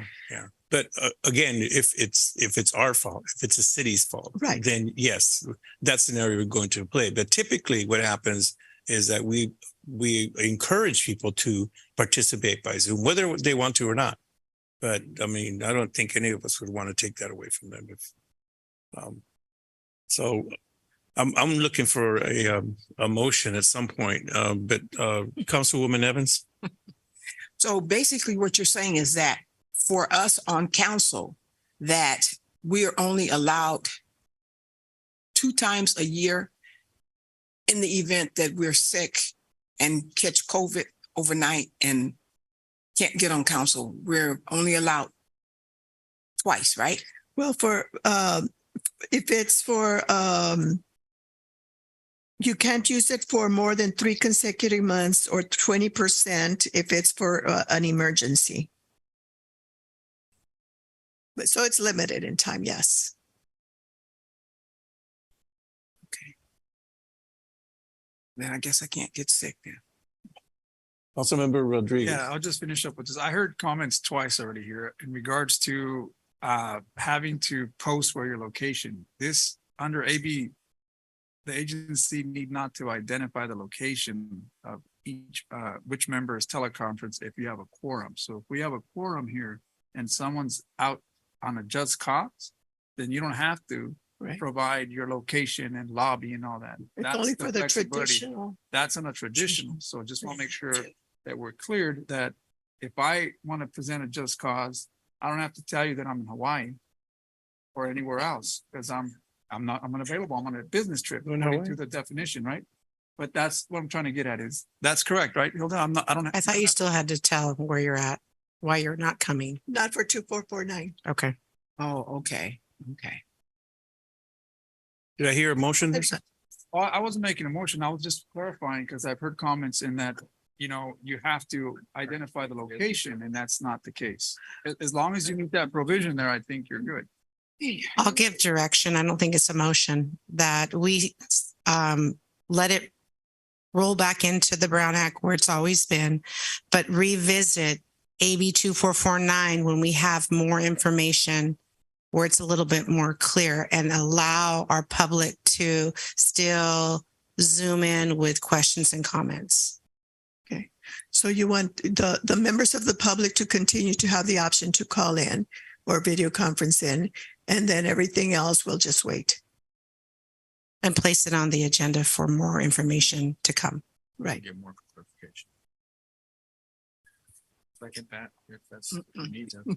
So, and Mayor, if I may, can just point of clarification, this would also apply to all commissions, Boards and commissions. Thank you very much. And we'll it's probably best to come back with a little resolution at the next meeting on consent to clarify that. Did you have one final question? Yes, I do. One last question. I just want Go to ahead, make sure. Mr. I'm sorry. Rodriguez. Go ahead. I just want to clarify that we're all on the same page here. So according to your memo here, Hilda, it just says after February 28th, members of the city council or legislative bodies of the city who wish to video conference in a particular meeting will need to follow the Brown Act traditional rules and government code, or AB. So the question I have is, can you do both, or do you have to do one? There's no reason to do both. You can do the traditional as often as you want. I got you. That's always the default, right? Right. So I mean, if you added the AB 2449, AB 2449 is just an added tool for those situations. yeah. But it's not something we need to adopt, correct? No. So It's already there. yeah. So I don't get why the direction, and if it's already adopted, then what's the why? I think she's just clear. She just wants to make sure, and I think it's helpful for us as staff and or your attorney and your staff to know exactly what consensus is. Because there has been in the past some differences of opinion on this, and I think it's helpful. To allow people the public. And to allow members of the public to call in every time, because if we just leave it as is, Mr. Rodriguez, we may not allow members of the public to call in at every meeting. Oh, okay. So, I get, thank you. I just, because I heard the roll it back to the traditional way. And maybe that's where I kind of got confused, is you're rolling it back to the traditional way, but you have this AB 249 in play already. So I wasn't understanding that. I'm sorry, maybe I misunderstood the direction. Yeah, but I mean, we don't have to do anything. It can roll back, but I think the clarifying language was to allow the public to come in, and if there's any more updates in the future, I mean, I guess I could let. Yeah, no, that's right. If there's any updates that AB 2449 has more specific language that allows us to make that decision, it's not so wishy-washy and have something be interrupted in our business, our day-to-day business that we have to do here. If you do adopt this motion, it will be a lot easier to implement it, because if you do have a situation where one of you has to call in right at the beginning of a meeting, and we go through that whole process, it's already programmed through your agenda for members of the public to call in, and that addresses my concern. So basically, it's the law the city will comply with the traditional and the AB 2449 rules, and the city will confirms that it wants video conferencing to continue for members of the public for all boards and commissions and the council. And place on the agenda more information to come on AB 2449. And will the staff still be able to call in on Zoom, or they'll have to come in? Yes. They're not the board. Didn't mean to drag this out too much, but I know it's pretty important. And when it comes to the attorney or the consultants, I mean, just the jargon itself, when it comes to legal jargon, it's hard to really understand unless you get a legal opinion. So thank you. Appreciate you really clarifying that for us. so this item is informational only. So Yeah, but we need thumbs up or buttons. we'll put it on the agenda at later. some point. Yeah. All right. We will now close that item and go on to item E6. City contributions to the Madera County Economic Development Commission. EDC for fiscal year 2022-2023 in the amount of $1,881,437.86.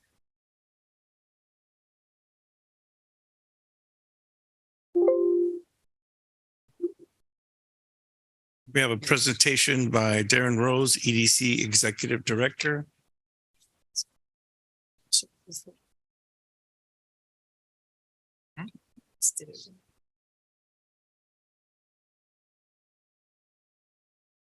Hang in there, Alicia. Presentation. All righty. Darren. Good evening, everybody. Darren Rose, Executive Director for the Madera County Economic Development Commission. I'm sorry it took so long to come before you. I've been coordinating with Mayor Garcia, and this is where it landed. So I'm going to give you a quick update and then beg you for some money so that we can stay in operations for the next year. Oops. There we go. Highlights of the presentation. Marketing, lead generation and tracking, projects, expansion, grant program, organizations, and budget.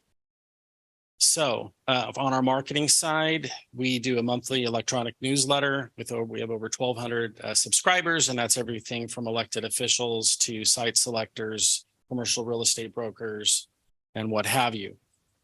Trade shows, Westpac. My predecessor attended the one in August 21 and April 22. I attended the one last week. Pretty interesting stuff. A lot of light manufacturing. We got a few leads out of that, which is exciting. Bobby attended the CalFund trade show in November of 21, and then ICSC in December of 21, and March and May of 2022. And then we have on average 3 to 5 1-hour meetings quarterly with various site selectors.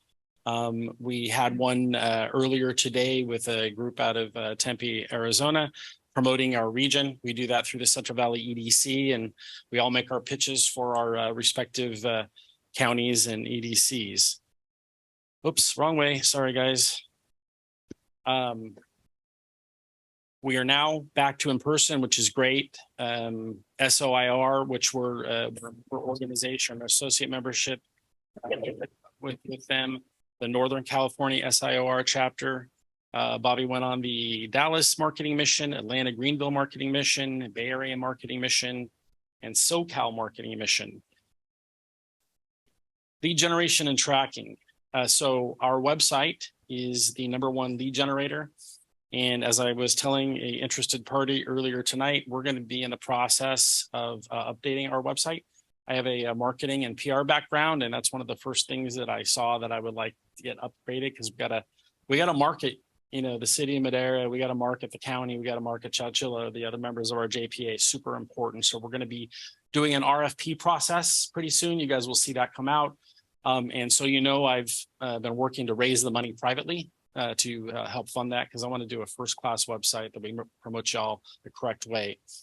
The oft-mentioned Central California EDC, we're a member of that organization. It's an 8-county region. I think you guys have heard this pitch before. I found that they are very valuable in my brief 4.5 months with them. We have a great relationship with GoBiz. And then we do a lot of interactions with various brokers. I registered to go to the ICSC event at the end of this month. And I've already got like 4 meetings from two of them are interested in doing stuff in our region, in our county or in the city. So that's pretty exciting to see how this stuff works. And again, site selection companies, it's a real important facet of it. It's something that Bobby had really great relationships with these guys, and he's been very good about connecting me with people and introducing me virtually to people, so I can pick up where he left off. Current projects, work very closely with Arnaldo and the city staff. So our current projects that the EDC's been involved in: WHSE Partners, In-N-Out Burger, Dutch Bros, Madera Marketplace Shopping Center, Country Club Shopping Center, AG Machining, which super excited to have them come to town, they're going to be a real great contributor to our area, both in jobs and just they're great. The Garcia family is just, they're top notch. They're coming from LA. So real excited to be working with them. As you all know, Ammon World, and then North Fork Mono Resort. So a lot of interesting and fun stuff coming up. Expansion projects. These are the ones that we've been working on that Bobby was focused on: Sealed Air, Evapco, Cal Supply, Tranpac, Warnock Foods. Right now, in terms of project and assistance, I'm working on probably another 5 or 6 more that aren't listed because of, confidentiality and what have you. I'm not going to, put those out there, but really interesting. Some of you all know them. I know Arnoldo knows most of them. Small business grant assistance. We work with you guys and administer some programs. We've assisted 42 City of Madera businesses with 190,000 grants awarded in the last fiscal year. And something that I wanted to add on here in terms of public policy, been working with you all. I've gotten to know Councilmember Gallegos, Councilmember Rodriguez, Councilmember Mejia, and Arnoldo. We've all been participating in meetings with PG&E. Kind of important. We can't do expansions and we cannot do relocations. We cannot recruit folks to come here without power. We also have a very low vacancy rate. We have some exciting potential stuff that's going to come online in terms of new industrial areas, specifically the Avenue 17 one. Hopefully in the next 18 months, that'll greatly increase our capacity so that we can recruit folks who are interested. SURF. So please don't ask me questions on it. I'm learning about it, but we're working with the Fresno Madera United Way and the Fresno EDC and some other regional partners on the SURF project, Community Economic and Resiliency Fund. It's a real big priority for the state. So we're getting involved in that to lend our assistance and be partners. We did a letter of support a couple of days ago. So look for more activity on our part to assist with those folks and that initiative. So the fun stuff. All right. So our budget request, as you know, the JPA and the funding formulas are all based upon population. The population percentage for the city of Madera, as you guys know better than me, has increased slightly. The new percentage in terms of the funding formula will be 41.83% versus 41.75% last year. And so the total dollar amount increase is just over $2,000. Fiscal year comparisons. So 2023 budget, your allocation, what you approved to fund us was $179,428.99. This year, we're asking for $181,437.86. The overall budget, as you can see, obviously, human resources staff cost the most. Our total staff salary, benefits, and everything is $332,550. Your portion of that is, which is included in your allocation, is $139,105.90. The county paying a little more at $214,446.28, and the city of Chowchilla, their portion of that part is $37,886.43.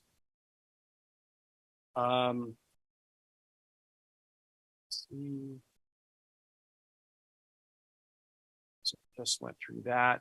So operating expenses, pretty much the same. Last year, I've been told that, we kept everything pretty much the same. We didn't use all of our marketing budget last year, so we'll roll over some of that. There's a lot more activity now with things opening up, so I'm registered to go to a few things in the next few months. The only thing in terms of salaries, I'm making less than Bobby, and then also our business development and marketing manager, she was entitled to a step increase, so we increased her salary to reflect that. So that's pretty much the bulk of the changes with respect to our budget, and then specifically our request of the city of Madera. Questions? Thank you, Darren. Or any members of the public here gathered tonight want to ask any questions regarding this item? Hearing none. Mr. Rodriguez, are you going to address that? I was not, but if I can have the microphone for a few seconds. Absolutely. Just to provide some context for both the community and council, the reason that this item is before the council this evening is the joint powers agreement that was signed between the two cities and the county several decades ago, if I recall. So 1968, it sounds like, was probably the original. Has stipulations in there that there are some deadlines, and that's why this is coming before the council in February, whereas the traditional government budget starts on July 1st. So it seems premature that we're talking about the EDC's budget that would start July 1st. However, the reason for that is the agreement has some very strict deadlines and some timelines, and that's why this item is before the council this evening. Obviously, the council may be thinking, well, how does the city know if we can contribute without having done our own budget? And so this is something that we go through every year, as council may recall. And so this is something, and then in the past, that we've worked through with city staff.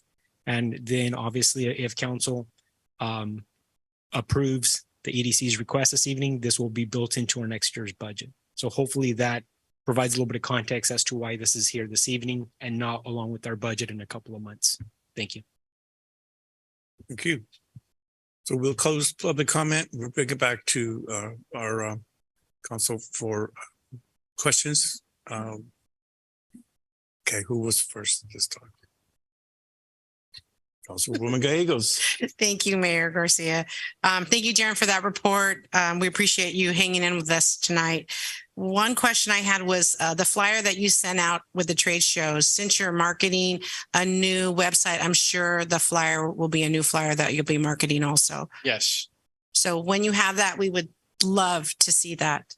I promise you, we will make it big and bright, and I'll make sure Commissioner or Mayor Garcia, who's our commissioner on the EDC, he'll be a part of that approval process that we do when after we get the RFP and we get the bids and what have you. So perfect. And then, I'm sorry. Oh, go ahead.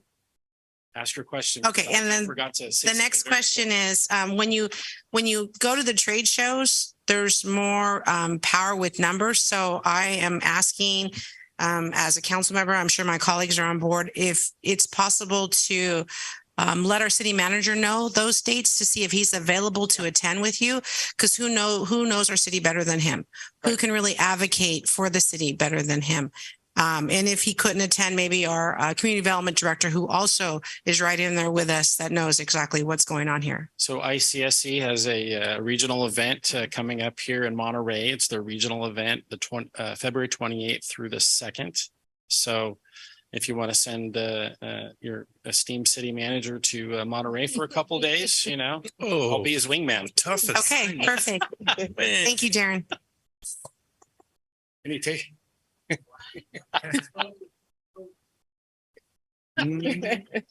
All right, let's go on. Councilmember Rodriguez.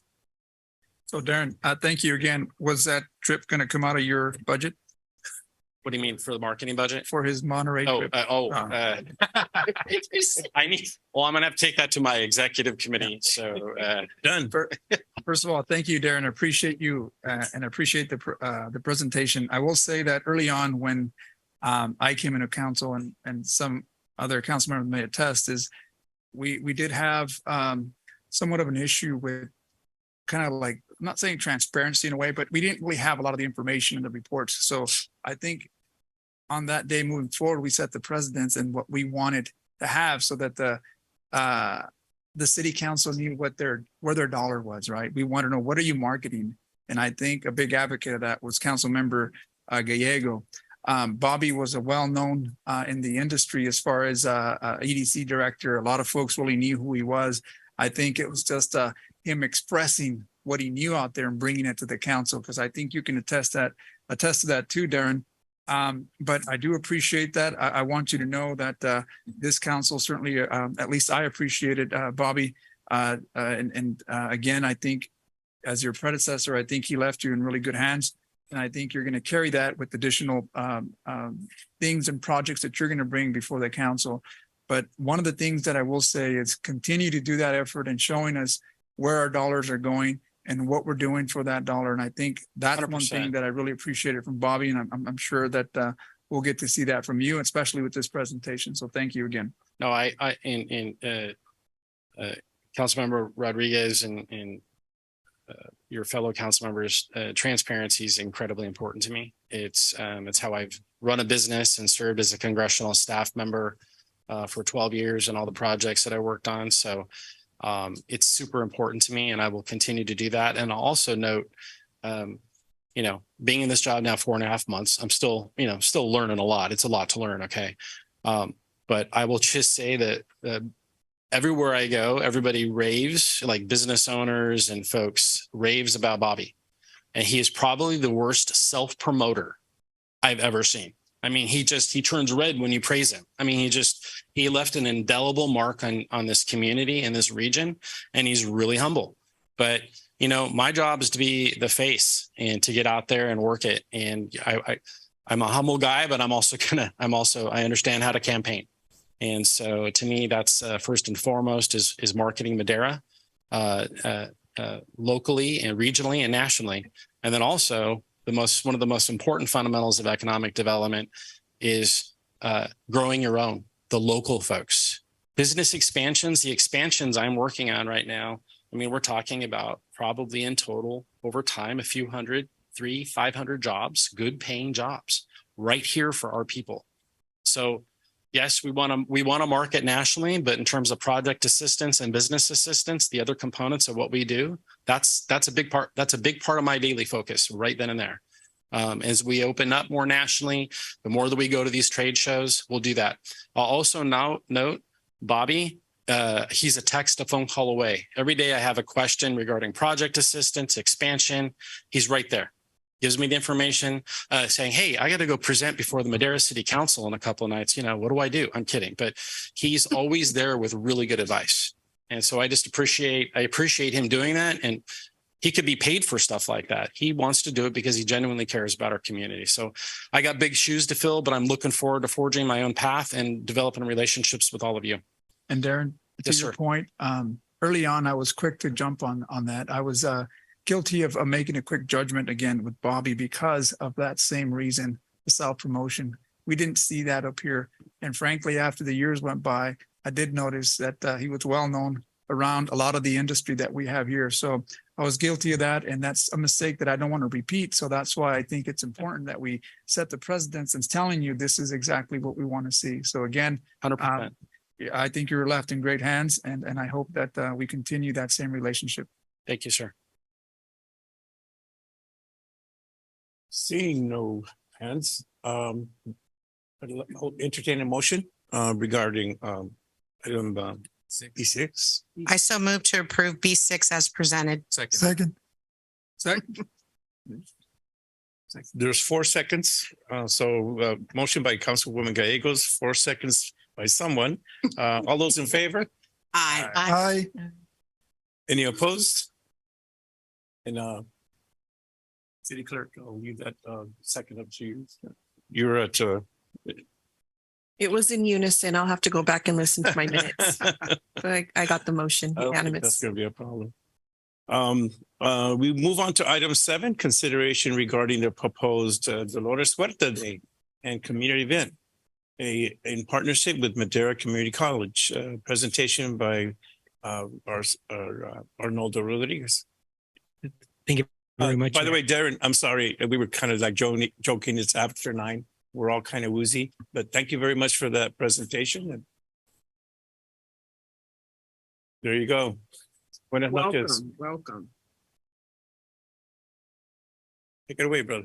Thank you very much, Mayor. This item was placed on the agenda this evening at the request of council 2 weeks ago.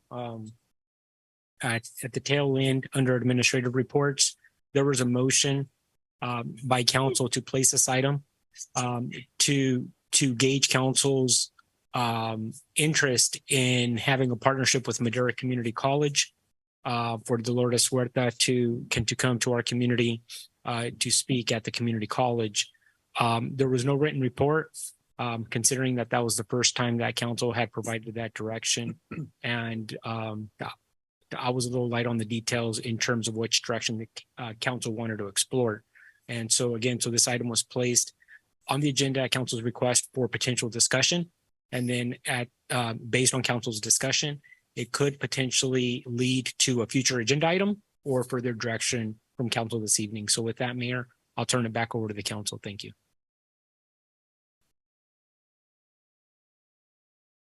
Turn it back over to council. Okay. I thought we were going to have the public comment at this time. It's completely up to the council. You can open it up to the council or to the public, or you can have a discussion at the council. It's council's prerogative. Thank you. Well, since this is at this point, we don't have anything to present. So what I was looking for is a partnership with the Madera Community College to do a joint sponsorship of Dolores Huerta. And so at this time that we were going to be discussing funds to go toward it's called an honorarium, correct? Billy Ray?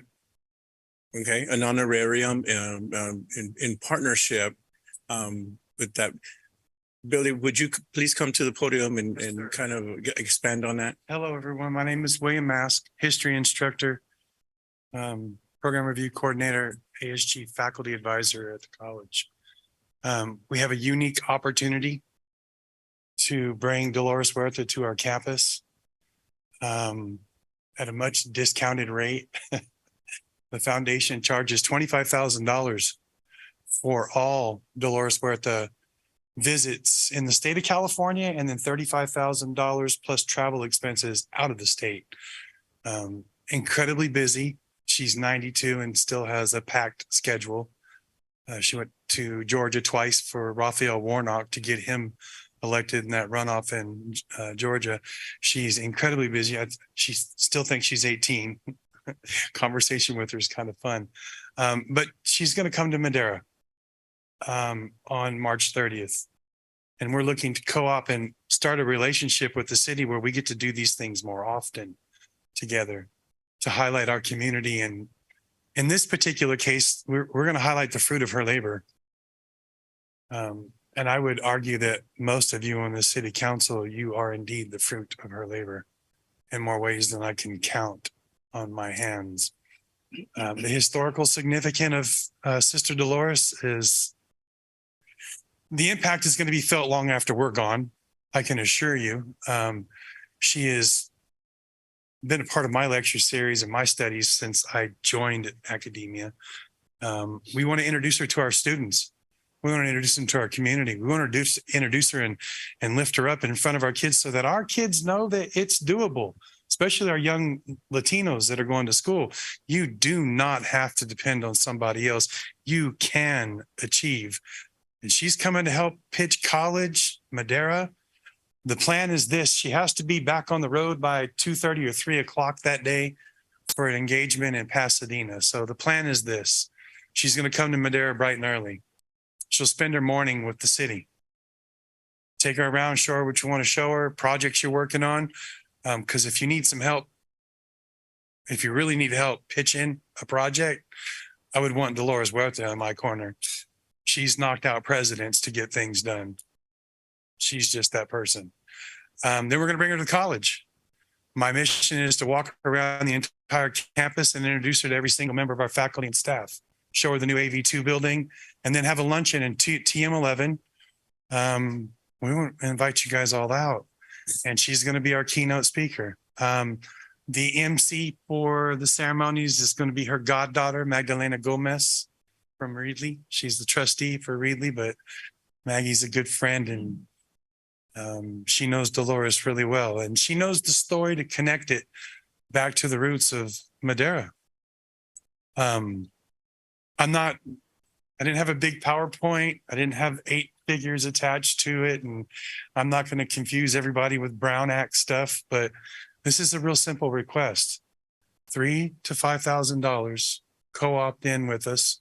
I wish we were a little more on the wealthy side, but we are the youngest community college in the state. We're the smallest in our district, so we obviously have the smallest budget in the district. So we have to be very unique and canny in the way that we spend our monies. But this project right here, President Reyna, myself, and I'll speak for the faculty, we're going to argue vehemently. This is well worth the investment for our kids, for our city. Heck, you might want to name a park after her someday. You might want to name a street after her someday.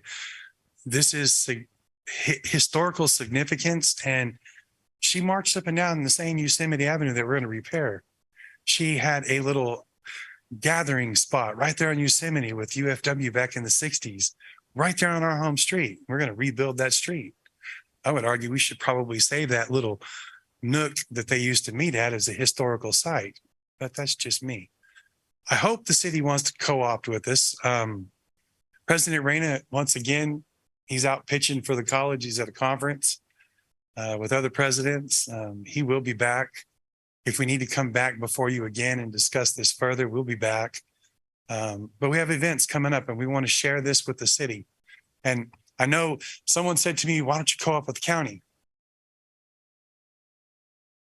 I'm from the city of Madera. This college was built for the city of Madera. I want to co-opt with the city. Angel wants to co-op with the city. And quite honestly, the bulk of our students come from the city of Madera. I want to give back to my community. Let Dolores Huerta be that engine that starts our relationship. And it's not 8 figures. And it's not as confusing as the Brown Act. By the way, the Brown Act, not all committees are governed by it. Ad hoc, temporaries, volunteers, I don't think they're governed by it, but make sure about that. That's all I got. I hope you decide you want to buy in. If you've got any questions, definitely got answers for you because I talked with Lily 2 days ago. We're all on the same page. Got to get Dolores here. Thank you. Oh, my pleasure. Thank you. So just to be clear, because I've heard the ask is between $3,000 and $5,000. Yeah, we don't want the city to go much more than that because we've got funds that we've set aside for special projects, such as visitors or taking kids on field trips. I like to refer to it as the presidential slush fund, but that fund is not as large as I would love for it to be because I take kids on field trips like, I don't know, every year. But I'm limited in what I can do. So I get so much monies every year to do things. And because I'm a Latin Americanist and because I'm from Madera, I highlight Mexican American heritage and events holding up those peoples all the time. So in order for us to move forward, we would have to have some number. And so that's what I was asking with. That's correct. Because that's going to determine the luncheon. That's going to determine the music. That's going to determine the amount of people that we're able to have attend the event. Like I said, we want to go big. But this is Dolores Huerta. This is a fish that you don't want getting off your hook. At least not for me. Thank you. Mm-hmm. No other questions? Is there any public comment regarding this issue that anyone would like to address? Having heard none, excuse me, bring it back to council. I'll bring it back to my colleagues for a comment.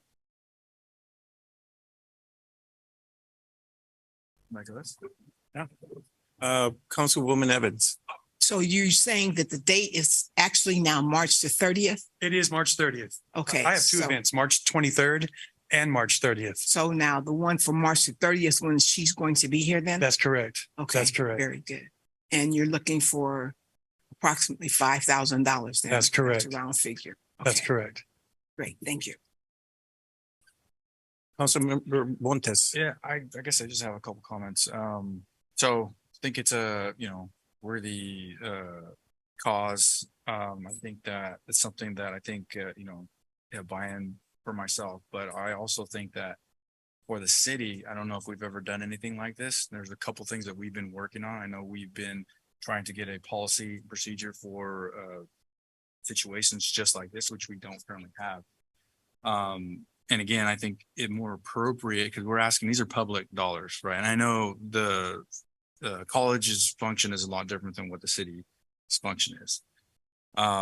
And for me, I think it would be more appropriate. Like I would personally probably contribute. No, I'd feel more comfortable than before allocating city dollars to something like that, especially absent a well-articulated policy on what the rules are. Because you know, you start doing stuff like this again, no comment on the merits of the person or what you're trying to do. But you know, absent that well-articulated policy, anybody can come and ask us, and anybody can have their opinion. And again, not speaking on the merits of the person or what you're trying to do. Again, it'd be something that I personally would contribute to, either personal or campaign funds. I'm gonna have to look at the appropriateness of doing that. But as far as the city goes, I think, you know, it's something that I'm not comfortable with right now, especially because we've been asking for a policy like that so we can actually govern ourselves. And we don't have that right now. And I know that's something that we're working on. I'm not trying to, you know, put blame on anybody, but, you know, for me personally, I would vote no on it right now. Again, also saying that I would contribute personally.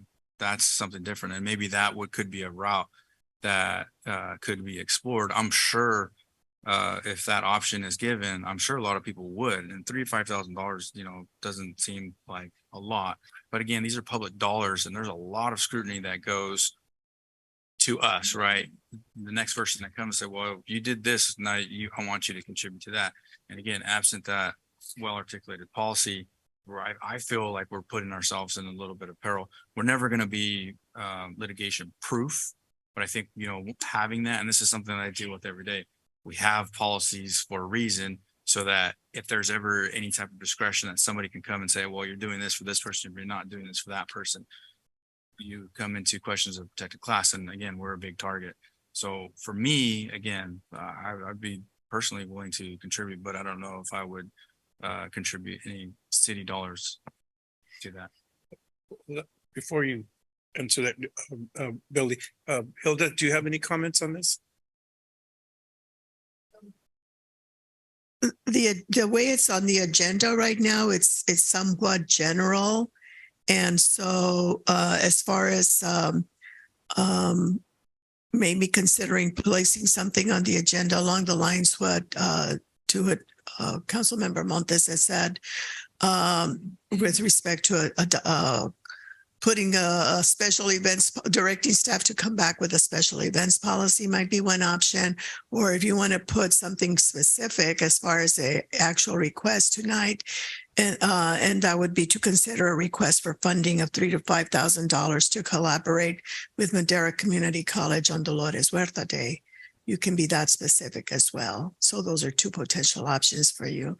I guess my concern is, and maybe that's the way you phrase it, because you don't want to get it so detailed right now that the decision is made tonight, or I guess you could, but I think if you consider those two options, you'll have a little more direction, and staff will have more direction that way as well. I have a question for you, Hilda. Is that specific policy already been, I know we're working on a bunch of different policies, but it sounds like that would be wrapped into maybe a broader policy. Is that something that we're looking at different things, that a list of things that you've asked for governance, including a special events policy.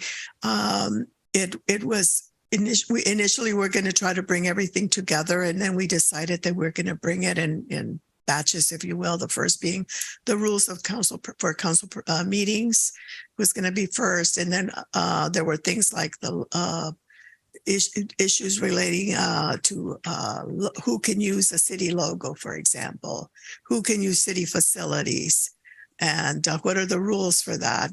And then a third one had been development of a special events policy. So we've looked at samples, but we haven't really honed down on any one particular policy.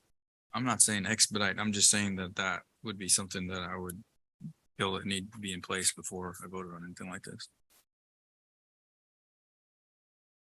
Councilwoman Gallegos. Thank you, Mayor. Mr. Mask, I love Doris Huerta. I've heard her speak in person. I think she's amazing. You did mention about somebody approached you. That was me who approached you. Why aren't you going to the county? The city is the county. We are residents of the county. We have 2 supervisors that represent the county. Now a 3rd one is now in the county. The college is in the county, but I know a lot of our city county students are at the college. So that's why I had said, how come the Board of Supervisors are not part of this conversation? I do agree with Councilman Montez that we had Project Run here at the last meeting asking for us to help support their organization to put cleats on our young people that are in athletics that need them. We've had Little League teams come here and say, we are going to the nationals. We need, some sponsorship. We had the robotics that were worldwide nation winners that came to us for money to help get them there. And they're not asking for a lot. They're asking for a couple $100 here or that. So I get your point. And this is a point that we don't want to lose, not having her here for our kids to see. Because as Assemblywoman Soya said it so well, in order to be something, you have to see it. That's her motto. You have to see it to be it. So our young women need to see it to become and be strong, like you said, to be that person to be advocated for. And she's that one. But you know me, I watch every dollar that comes into the city because it's taxpayer money. And I'm the one questioning everything. So it's hard for me to use this money towards that. When there's no policy in place to protect us as electeds, that this is the policy we have in place, that when some other organization comes up and says this, we've had a lot of events saying that they're sponsored by the city of Madera and they're not.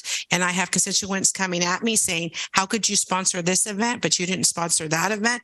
But we have electeds on this dais saying that we are sponsoring it and we're not. So it needs to come to a point at this right now is a good time to request that staff look at a consideration on coming up with a policy for a donation or a facility, or if it's for on the city facility grounds or not, it's just the actual name of it.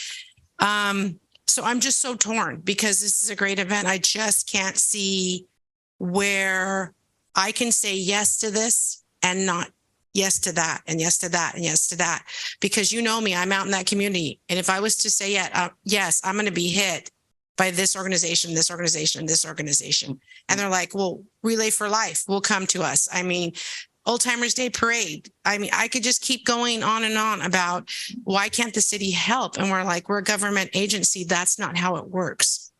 We're not a private, we're not a nonprofit. We are the taxpayer dollars, and we're to use that funds to help the city get stronger. You look at our parks, they're so in need. Streetlights, so in need. And we can't even provide that because the taxpayer dollars are not enough. We were able to use COVID money to help the sewer and water, or we would be going to the residents and they'd be like, I can't live here anymore. I can't afford it. So we as policymakers are trying to do the best we can do. But again, I'm with Councilman Montez. I would, personally feel I could donate to help this campaign to get her here. I just don't see it the right decision I can make, because I've been elected by District 1, and I think I would be eaten up by them if they were to hear that this is something that I use their taxpayer dollars monies without a consent from them. Just like when we did the housing ordinance. I did a town hall meeting because I was like, I can't make this decision. It needs to come from the people that elected me. And they came out, and Councilman Montez was court enforcement, and they were not fun. They were not nice, but I got what my community and my district wanted with this ordinance. So that's where I stand with that. Those are my comments. Thank you. Councilmember, Mayor Pro Tem Mejia. Thank you, Mayor. For me, there is no question about how impactful Dolores Huerta's work has been both on myself and my family. My mother was actually brought to tears when she met her, when she came out with, she was at Madera Unified's Madera High School a couple of years back. So I also agree that's not the issue. I was wondering if Madera Unified had been approached, since they have supported this in the past.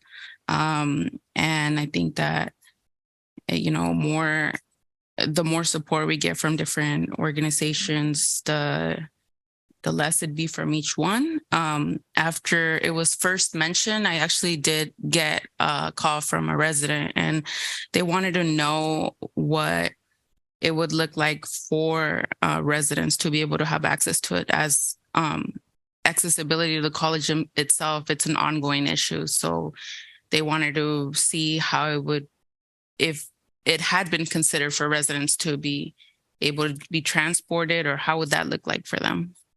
I don't know that we've got to the point where I know transporting. I know we have the max that comes and goes, but we are indeed going to be doing it on Zoom so that individuals that are not there can see it, can enjoy it. And then if you did indeed bring her in and co-opt and you took it around the city, I don't know what the plans would be for that. But we definitely want to incorporate. Now, we did not contact the school district because the day was cut. She has to be in Pasadena that night for another engagement. So that took about a 4-hour chunk out of our day to get her out of Madera so she can get on the road in time to get to Pasadena. But we are working with Todd and his people on other projects. This project, we just wanted to go through the city because it kind of fell in our lap. It really did. It fell into our lap in the early part of January.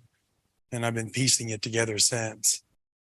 And while I understand you guys and your issues with budget and not having something written, I will point out that you just noted that you've been having an agreement with the county since 1968. It sounds like we need to revisit everything. You've never had a college. So yeah, you don't have any policies on it. And I hope you do, but we're going to be coming at you with projects like this forever. That's what a college is. It's a community. And we're supposed to embrace the city, and the city's supposed to embrace the college. That's how it works. At least for those that are noted to be incredibly good colleges, that's how it works.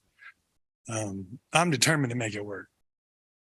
You guys can pass on it this time if you want to. You'll see me again in the future. I do believe that you're not wasting your taxpayers' monies by doing this. I don't think that. In fact, I would argue vehemently that you're not. You're promoting your city. You're promoting your children. That's exactly what your taxpayers want you to do. This is nothing but good for your city, for our college as one. You can pass. I'm good. We're still going to do the project. We're still going to do the project. Dolores Huerta is a fish that I'm not letting get off the hook. And I get the part about the money. I do. You should create policies because you now have a college that's not going anywhere. It's going to be there until your kids grow up and become parents. And I get it that you don't want people beating down the door because you gave $3,000 to Madera, $5,000, whatever it might be.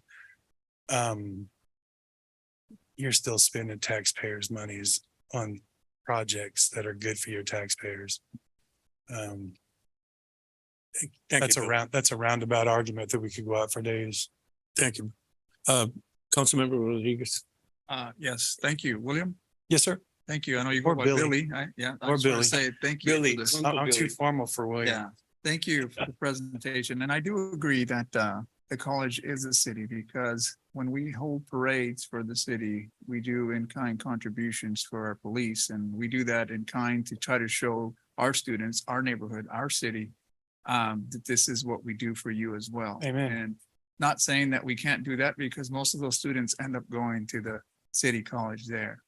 I understand the policies in place, but I do know that you had set an agenda for her to come to the city. So my question would be, what can we do to accommodate that visit and maybe give her that that value of appreciation as a city that, hey, can we ride you? Can we take you somewhere?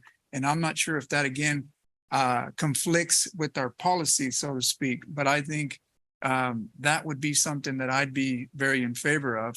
If the money becomes an issue because it's actual monetary money, then maybe something that our city manager, if this council decides, not sure again, it's time is money, but maybe can show her some of the buildings, some of the projects, because I certainly can use her help in a lot of the projects that we have around here. So I certainly would encourage that. As far as money, I respect my council members' decision on that, because I do think it's important also that we note that what we do for you, we do for everybody. Correct. And if we do it for the community college, who's to say that someone won't come out and knock at the door asking for something else?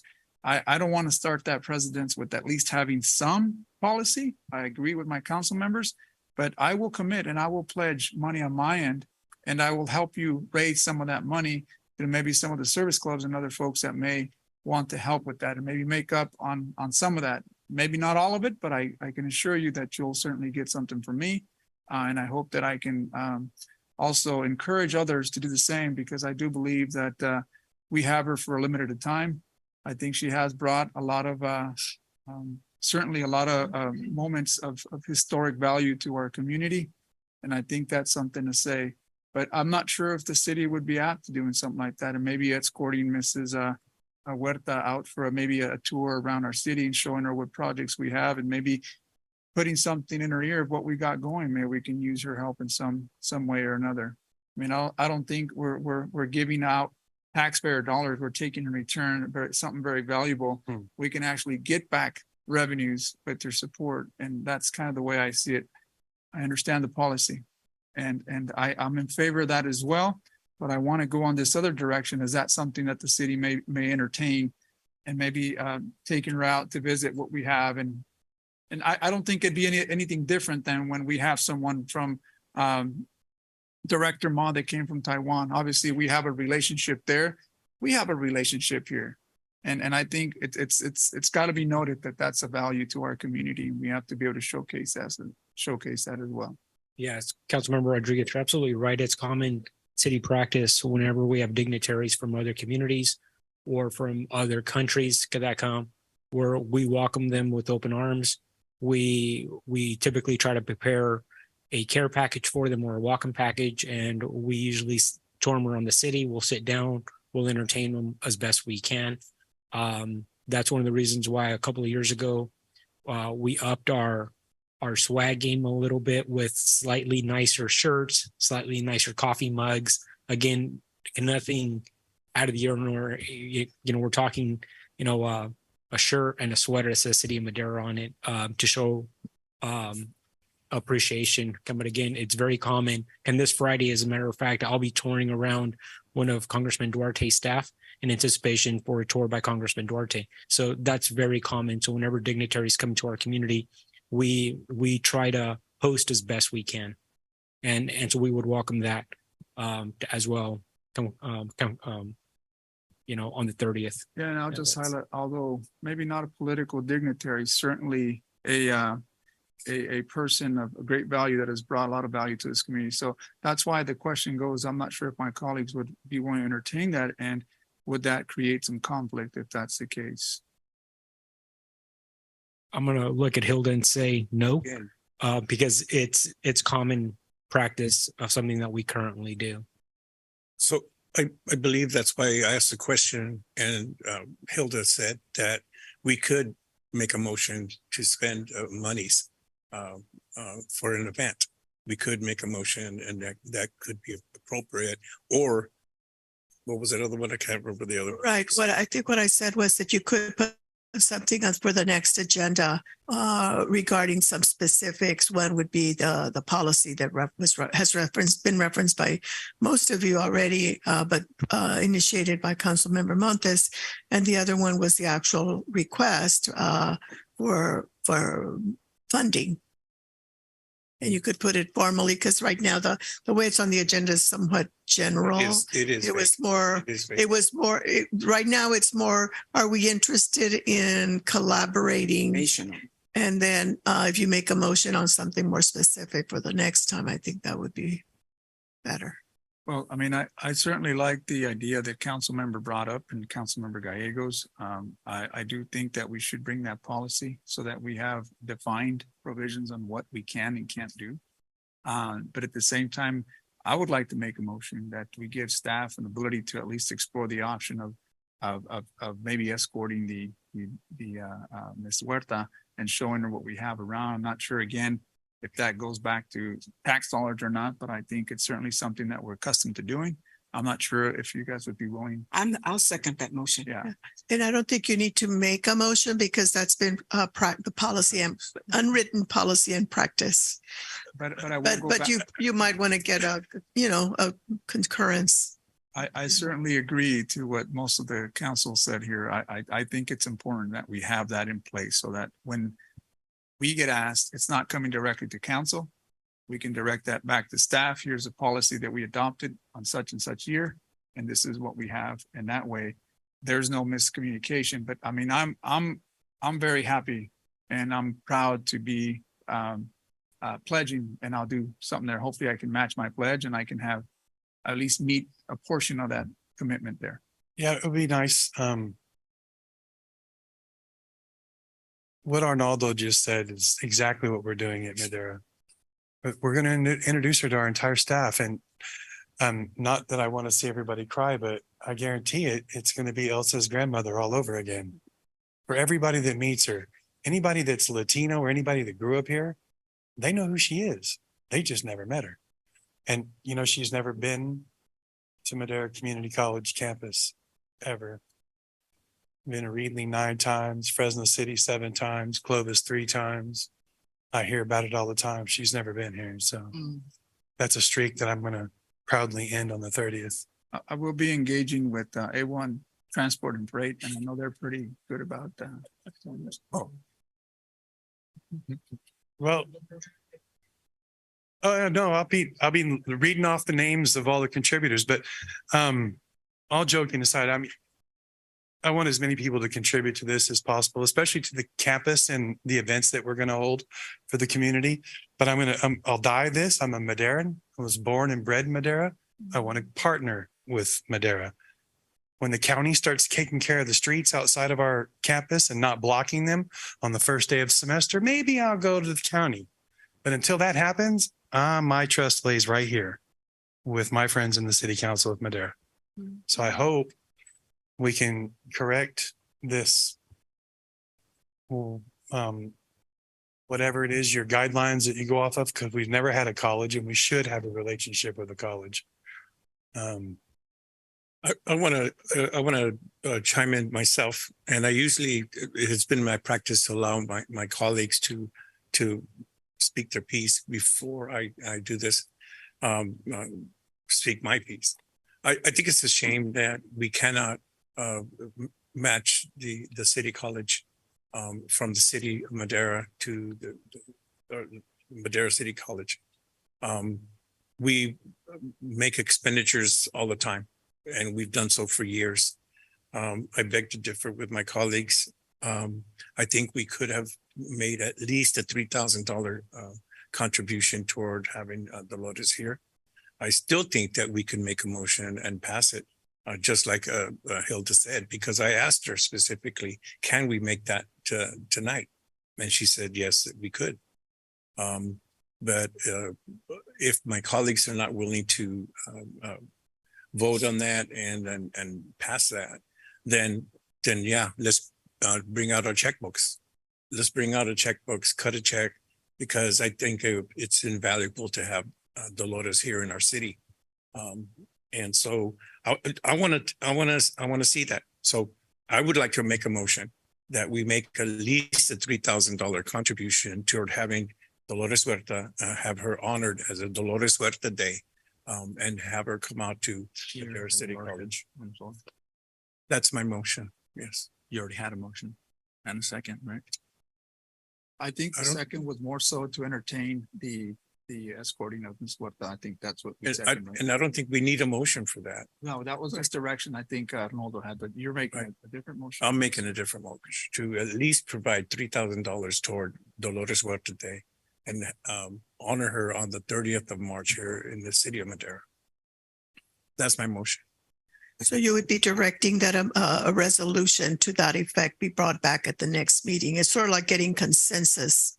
You're not taking final action tonight because That's we fine. have to have a resolution with public findings, public benefit findings, which can be prepared, but we need to bring it back. For our next meeting in 2 weeks. Correct. And I'll demand that President Reyna joins me. He can't leave town anymore. So we'll entertain that in 2 weeks. Well, if I don't know, you need to vote for. I'll second the motion to bring it back in 2 weeks then. For funding. For $3,000, yes.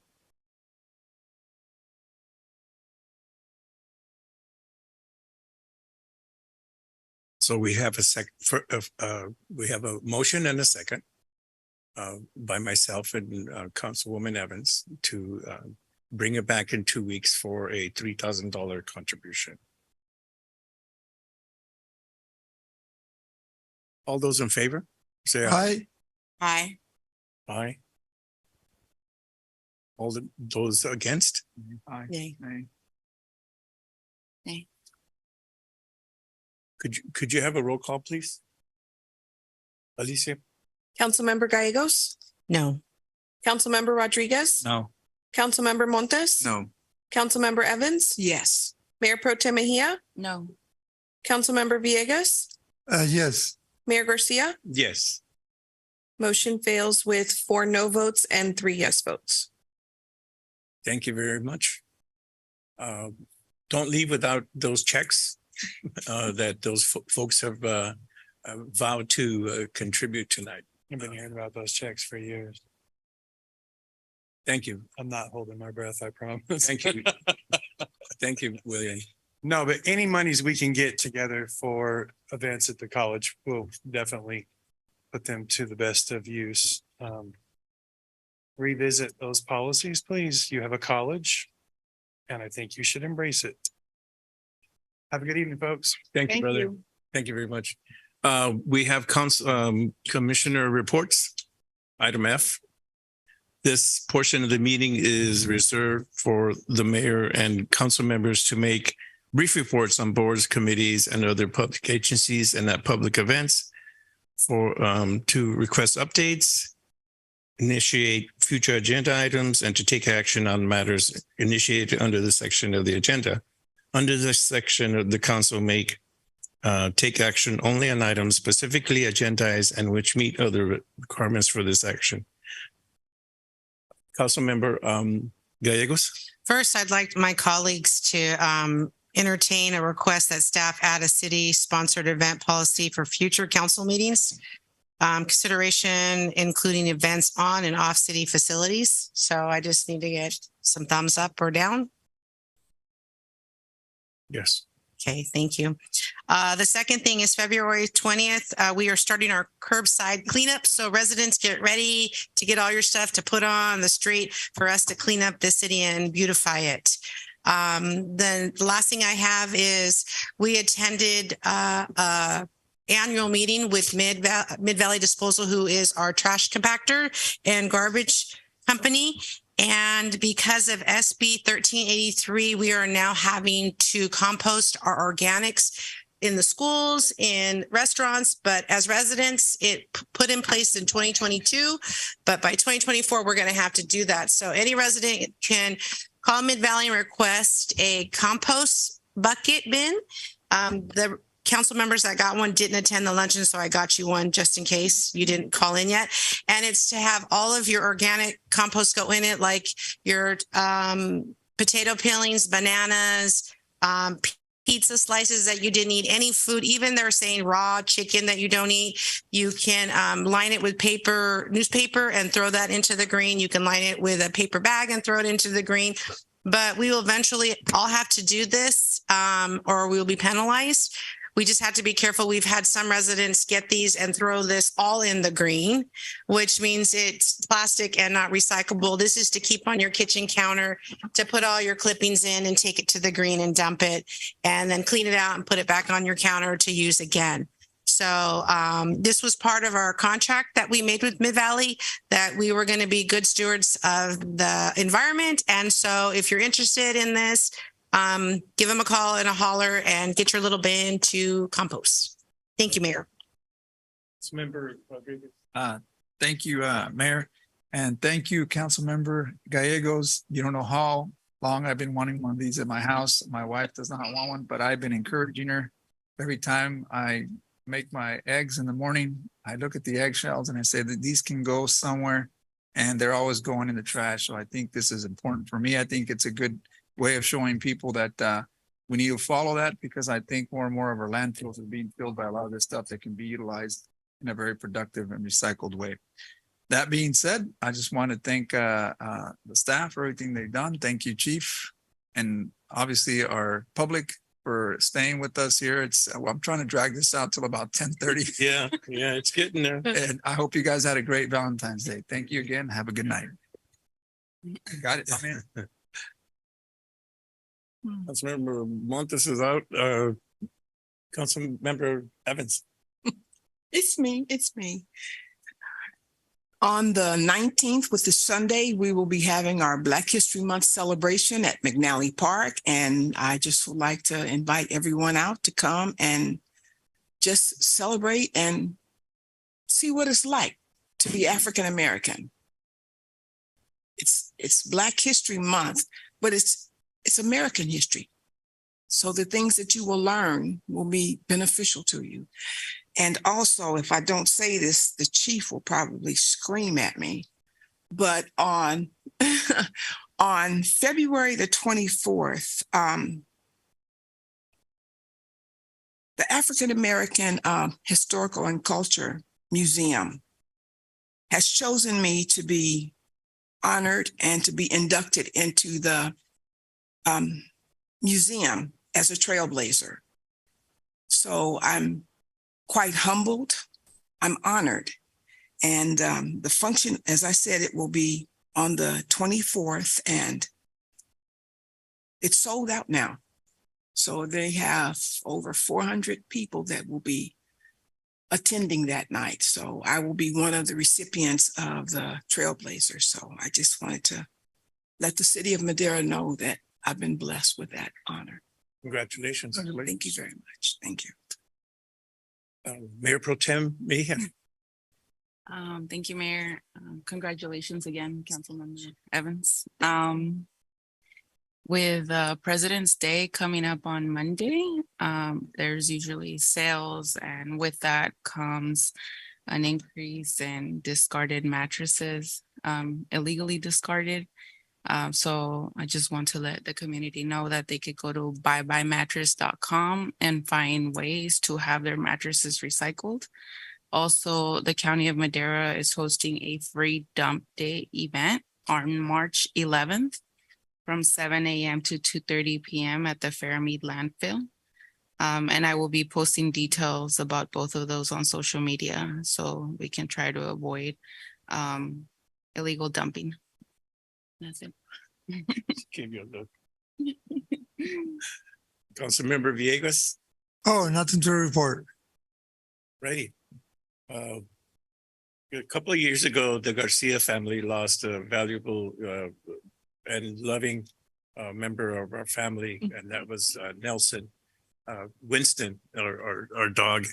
And so this Valentine's Day, I gave my wife another puppy so that we could start all over again in loving memory. And so that's my report. Congratulations on your puppy. Yeah. Yeah, it was a rescue. We got him as a rescue. So we have another. Thanks, brother. I remembered you on that day. Thank you, everyone, for waiting to finish of our. I'm getting loopy here. It's already after 10 o'clock. No, I know it. Hilda's going to take us to our closed session. And that's for conference with labor negotiators under Government Code 54957.6. Agency designated representatives, Mayor Pro Tem Mejia and Councilmember Montes, unrepresented employee city manager. Thank you very much.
Hereby reconvene the city council meeting.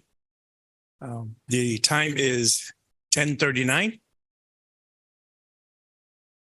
Arnoldo, will you bring us back from closed session? Yes, thank you very much, Mayor. In closed session, there was one item G1, conference with labor negotiators. The agency designated representatives, Mayor Pro Tem Mejia, Councilmember Montes, unrepresented employee city manager, no reportable action. Thank you very much for that. I now call for the adjournment. The meeting is adjourned at 10:40, and I want to thank everyone for participating.